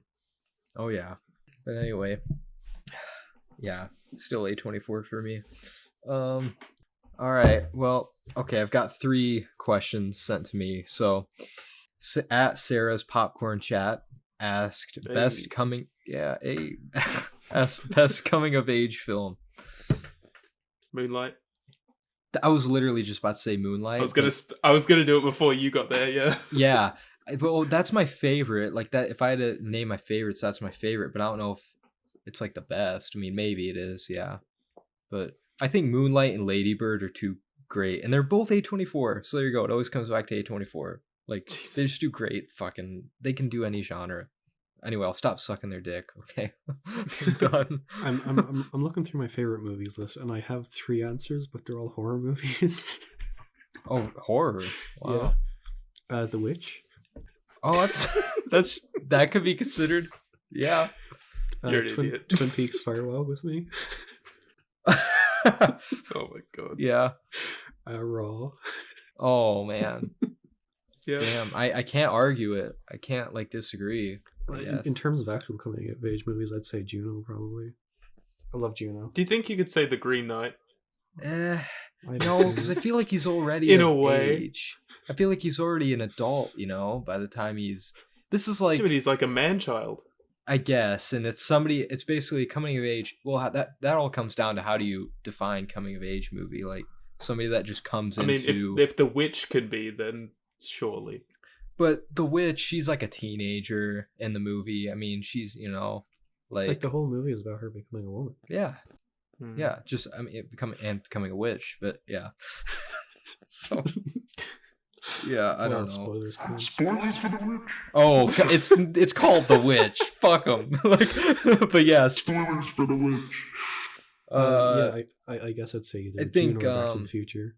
Yeah. I guess Back to the Future kind of is a coming of age. Oh, yeah. ooh, that's a good one. I think Breakfast Club's a good one. Book That's Smart, I guess that's pretty good. Those are great movies. Super Bad. Fuck yeah. You know, if you could call it. I think the only one I'm looking through this list, dude. This is one of my unpopular opinions, but I hated Boyhood by Richard I Linklater. didn't see it. I can understand it. Like I watched it like after I watched like the Before trilogy, and I really like it, but it is something that I can see like a lot of people hating. I think it's an ambitious concept, and I think they pull it off really well. But like during that like last act or so, like it felt like everyone got like really disinterested, and Richard Linklater was just like, okay, I want to get this fucking movie over it right now. Which I think in real life the actors like were probably, I mean, they were basically being forced to like stick with this project when they probably didn't want to still do it, you know, because I will give it that. It's like, it's unique in the way, like it's never been done, you know, 12-year shoot. But that's like all it has going for me. Like if it wasn't a 12-year shoot, there would be nothing special about it. That's just how I see it. But yeah.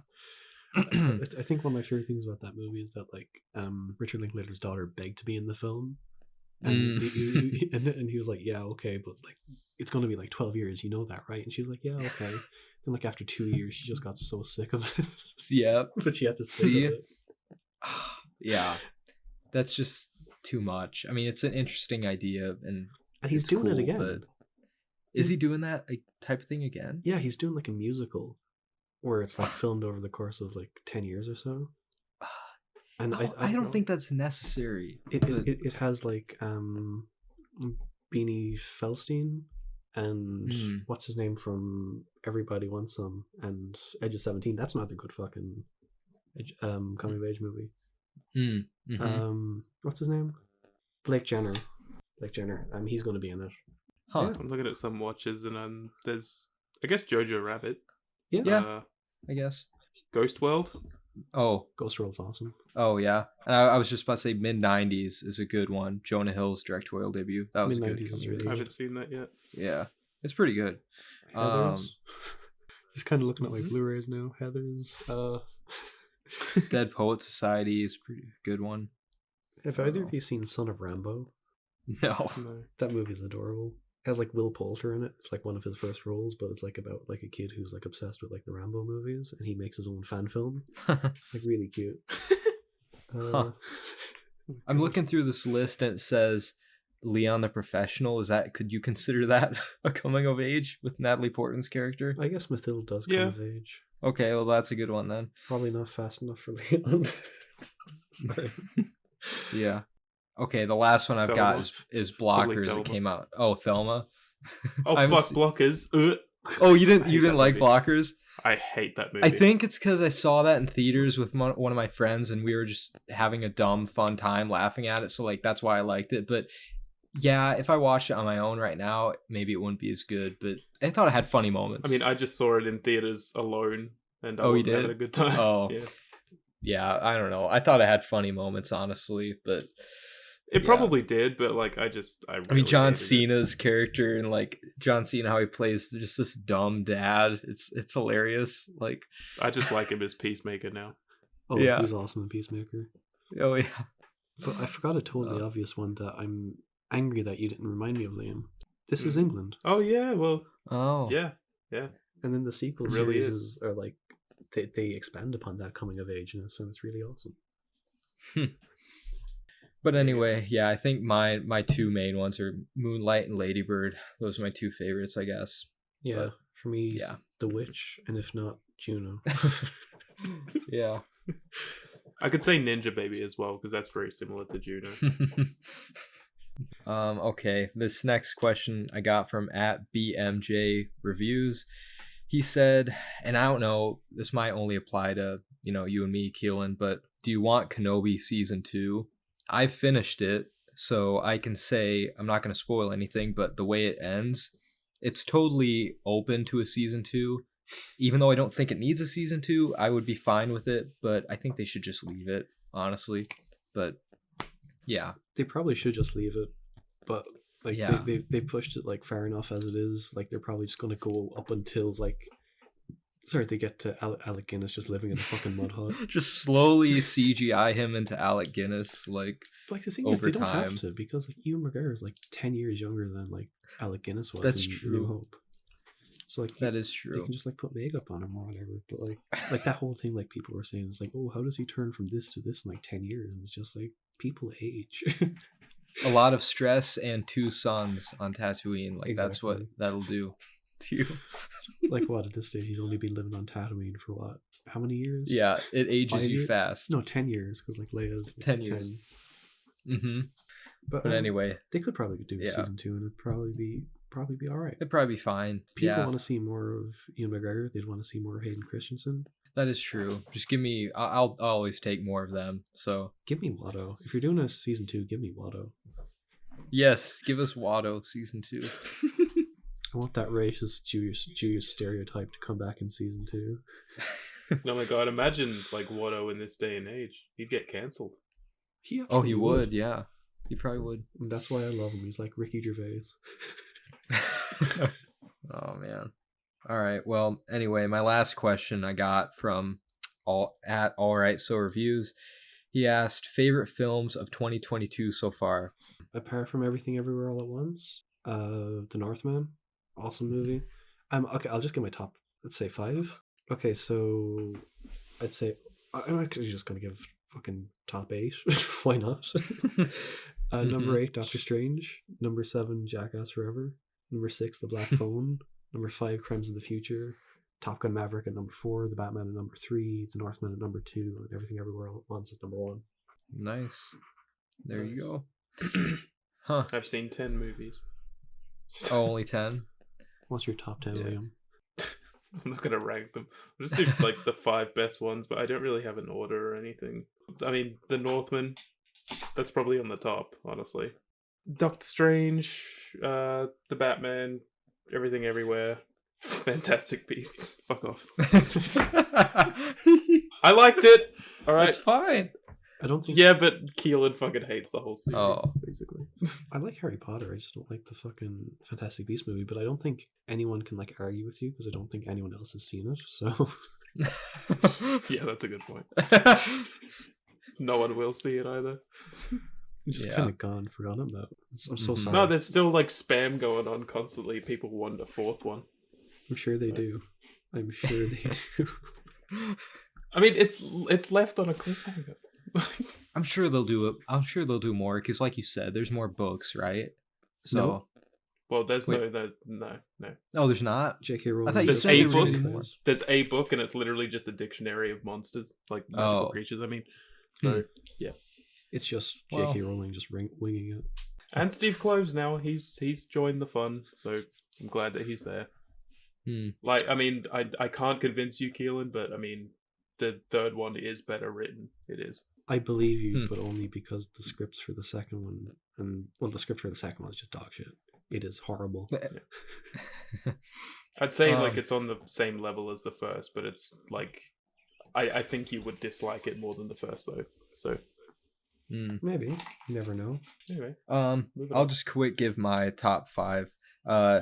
At 5, which honestly it was tied between, and this is why I was wanting to rewatch Everything Everywhere All at Once, but it was tied between Doctor Strange and Everything Everywhere All at Once. I'll just give number 5 to Everything Everywhere, and then 4 I have Top Gun Maverick, 3 The Batman, 2 Men, and then 1's The Northman. Like Northman is easily my favorite. Yeah. But I think we can all agree the Northman is fantastic. yes, yeah, that was my only 5-star so far this year, and it probably will be my only 5-star at the end. So, but honorable mentions to The Hustle. So yeah, Yeah, there's like some movies that like I didn't love, but I thought were quite interesting. I Mhm. liked the new Scream. I liked X. The Texas Chainsaw movie was fun. Oh man, It was that's just- that's my lowest rated of the year so far. Is that Texas Chainsaw movie? I give it like I give it 1. I give it like a 6 because like it's just so stupid that it's just like It is okay. so stupid. Like yeah. the bus scene. The bus scene is so Do anything, you'll get canceled, bro. Yeah. We're gonna Oh, it's- cancel this guy with a chainsaw oh, it's so from killing goofy. us. I loved it. Yeah. I think my lowest It's- rated of the year so far is Uncharted. Oh, that's my 3rd lowest rated. Yeah. It's my least favorite movie of the year so far. It's pretty bad. Wait, Yeah, Liam. that was bad. did you not mention Morbius in your favorite movies of the year? That's in a realm of its own. It's number 1 Morb of the year. It doesn't even get a numerical fucking ranking. It's just Morbius at the top. Not even number 1. Just Morbius. It is the most movie of all time. It's Yeah. one of the movies of all time. Yeah. Yeah. I will say though, I am hoping, because I just remembered about it, I am hoping that Nope makes it into my top 5 of the year, because it very well could. I keep forgetting that's coming out. I really hope that's good. I hope it's good. I mean, I'm sure it'll be good, but I don't know. I mean, yeah, what about our most anticipated movies for the rest of the year? Mhm. What are you guys excited I mean, we've for? talked about that a bunch, but like Yeah. some like recent ones that have come in for me are I feel like it's either going to be really good or really shit, but I'm excited for Bullet Train, honestly. I think that'll be fun. It was the same director Yeah. as Deadpool 2 or something, right? Or same writer? I don't Yeah. know. Yeah. I think hope that'll it's be a good. fun I movie. hope it's good. Yeah. Mhm. I just don't like how the trailer gave away so much. Fucking It did, so many yeah. moments. It literally showed characters that got killed off, and I'm like, why are you showing this in the trailer? It showed but- like the end of the movie. It did. Yeah. Yeah. I'll still I'm watch it. excited and- for the new Thor for sure. Oh yeah. Oh, the new Thor. That's Yeah. like next week. Yeah. Yeah, I Mhm. already got tickets. I just can't wait for Christian Bale. That's the main thing I'm looking forward to with that. I just want to see Christian Bale. And hot Natalie Portman. Yeah. Is the whale coming out this year? Do we still know? I Fuck feel like knows. we say this Yeah. every time somebody asks us our Every most episode. anticipated. We're like, is the whale coming out? I don't fucking know. Same with Ari Aster's new movie. If that's coming out, I think that's next year. I don't know. It could be Mhm. this year because like if they have a cut of it already, then I think they would be able to get one out by the end of the year. Yeah. I'm gonna look at True. my watch list and like stuff from 2023. Yeah, so just looking at my watch list, there's like Cha Cha Real Smooth, which I've heard is great. Decision to Leave, which is a new Park Chan Wook movie. You know, Old Boy, Handmaiden, and all that. Bones and All, the new Luca Guadagnino. Oh, The film. Grey Man. I'm really excited for that. I don't know about that one. I hope it's good. I just want more Ryan Gosling. I need it, Oh yeah, please. but that. I guess I'm looking forward to Damien Chazelle's new movie, Babylon. I forgot about that. It's coming out this year. I forgot about that. Yeah. I'm looking forward to Broker as well. That's the new movie by Hirokazu Kurita. He directed like Shoplifters and stuff, and it's got the main guy from Parasite in it. So I'm really excited for that. I'm looking I forward hope that's good. to Blonde. I was just about to say, does anybody look forward to that? Yeah. Like The new. I mean, I don't give a fuck about Marilyn Monroe, but like I Mhm. hope it's good and I hope it makes me care. That'd be great. Yeah. like Yeah. it's NC-17 as well, which is just like holy Oh, okay, wow. what's gonna come up? Really? Yeah. Damn, I didn't know that. Wow. And like Liam, you know the director is the guy who did One More Time of Feeling, right? Yeah. Yeah. And he did what? Assassination of Jesse James, which is meant to be great too. Is it shot by Benoit Debie as well? Because if it is, I'm fucking hyped. Let's see. Liam, even better. Nick Cave and Warren Ellis are doing the score for Blonde. No way! Yeah. Oh my god! Fuck yeah! Okay, the guy who's Benoit Debie isn't doing Blonde, but the guy who did Black Klansman is doing it. And Black Klansman was shot really well, so I have faith. I don't give a fuck. It's not Benoit Debie. Sorry, man. He is the best cinematographer of all time. But yeah, I don't know. I don't have many, I guess. Most anticipated. Fathers 2. Yeah. Well, that's come out by now, but... I'm still That anticipating Minions: The it. Rise of Gru. Way. Oh, yeah. Hell yeah. The menu. I don't know Okay. much about it, but Ray Fiennes. Let me not Anya take Anya Taylor-Joy, Taylor-Joy. Benoit Debie Yeah. doing the cinematography. Hell yeah. Fuck off. No, you can't fool me that easily. Oh, there's the new Park Chan-wook movie. I mentioned that. Oh, what's that called? Oh Did my you? god. None of you were listening to me. No, I channel you out sometimes. Decision to leave. Anything Park Chan-wook. Yeah, fuck yeah. Can't believe this, guys. Oh, Watcher as well. I want to see Watcher. Oh. I know it came out like last week, but I'm really excited to see Mad God. Like, that sounds like it's just right up my alley. I'm looking forward to the rewatch of Top Gun Maverick. The rewatch. That's what I'm really Yeah. looking forward to. That's the thing. I feel like the best movies of the year have already come by for us. Like The Northman, Top Gun Maverick, fucking Everything Ever All at Once. Like, I feel like the best of it is already behind us, and the rest of the year might have good movies, but I knew this would happen to me. There's too many good movies in a row that I watched. Like Men, fucking Northman, all this. It's gonna die down. It's not gonna be like... I hope I'm- there's I'm- more good ones. I hope there will be more good. Like I said, Nope, I think will probably be good. But like, I don't know. How do you guys feel about Avatar 2? I could not care less. I'm not an Avatar person. I haven't seen it probably since the year it came out. Same. Yeah. I don't remember it very well, and I think it's way it looks, too late. It looks good. I mean, it could be good, but it's too late to where I just don't care as much anymore. It's been like what, 13 years? Like, I don't even know. Like, how many years has it been? I mean, I don't give a shit, but it's a nice looking trailer from what I can see. But Yeah. I don't. But I care feel like- at all. I feel like the reason it was so popular at the time, though, is because the effects were so ahead of its time. But now that's just normal. Like, that's like the norm, is these effects and like how good it looks. So like, it's not gonna feel as special. Like, because for 2009, it was Because like Mhm. I think what he's trying to do with this one is he's trying to pioneer like more underwater filmmaking, which is like something James Cameron has always been into. Like Mhm. I haven't seen it, but that film The Abyss was just like, that was his Oh, that was a whole good movie. obsession with like the marine life and whatever. But Yeah. I'm just interested to see like what he can do with it and why he feels like 13 years later a sequel to Mhm. Avatar is justified. Right.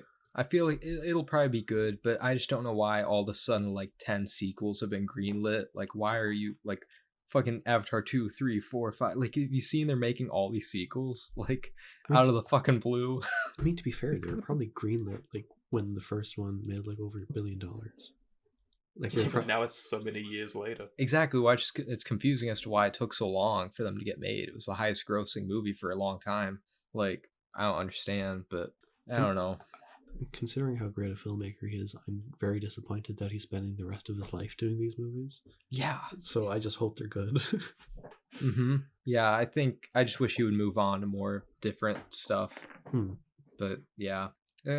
That's 2022 for you. There'll always be great movies to keep us going. Mm-hmm. But anyway, that's the last of the questions. So what now? Now we end. now we end. Yeah, let's say. Oh my god.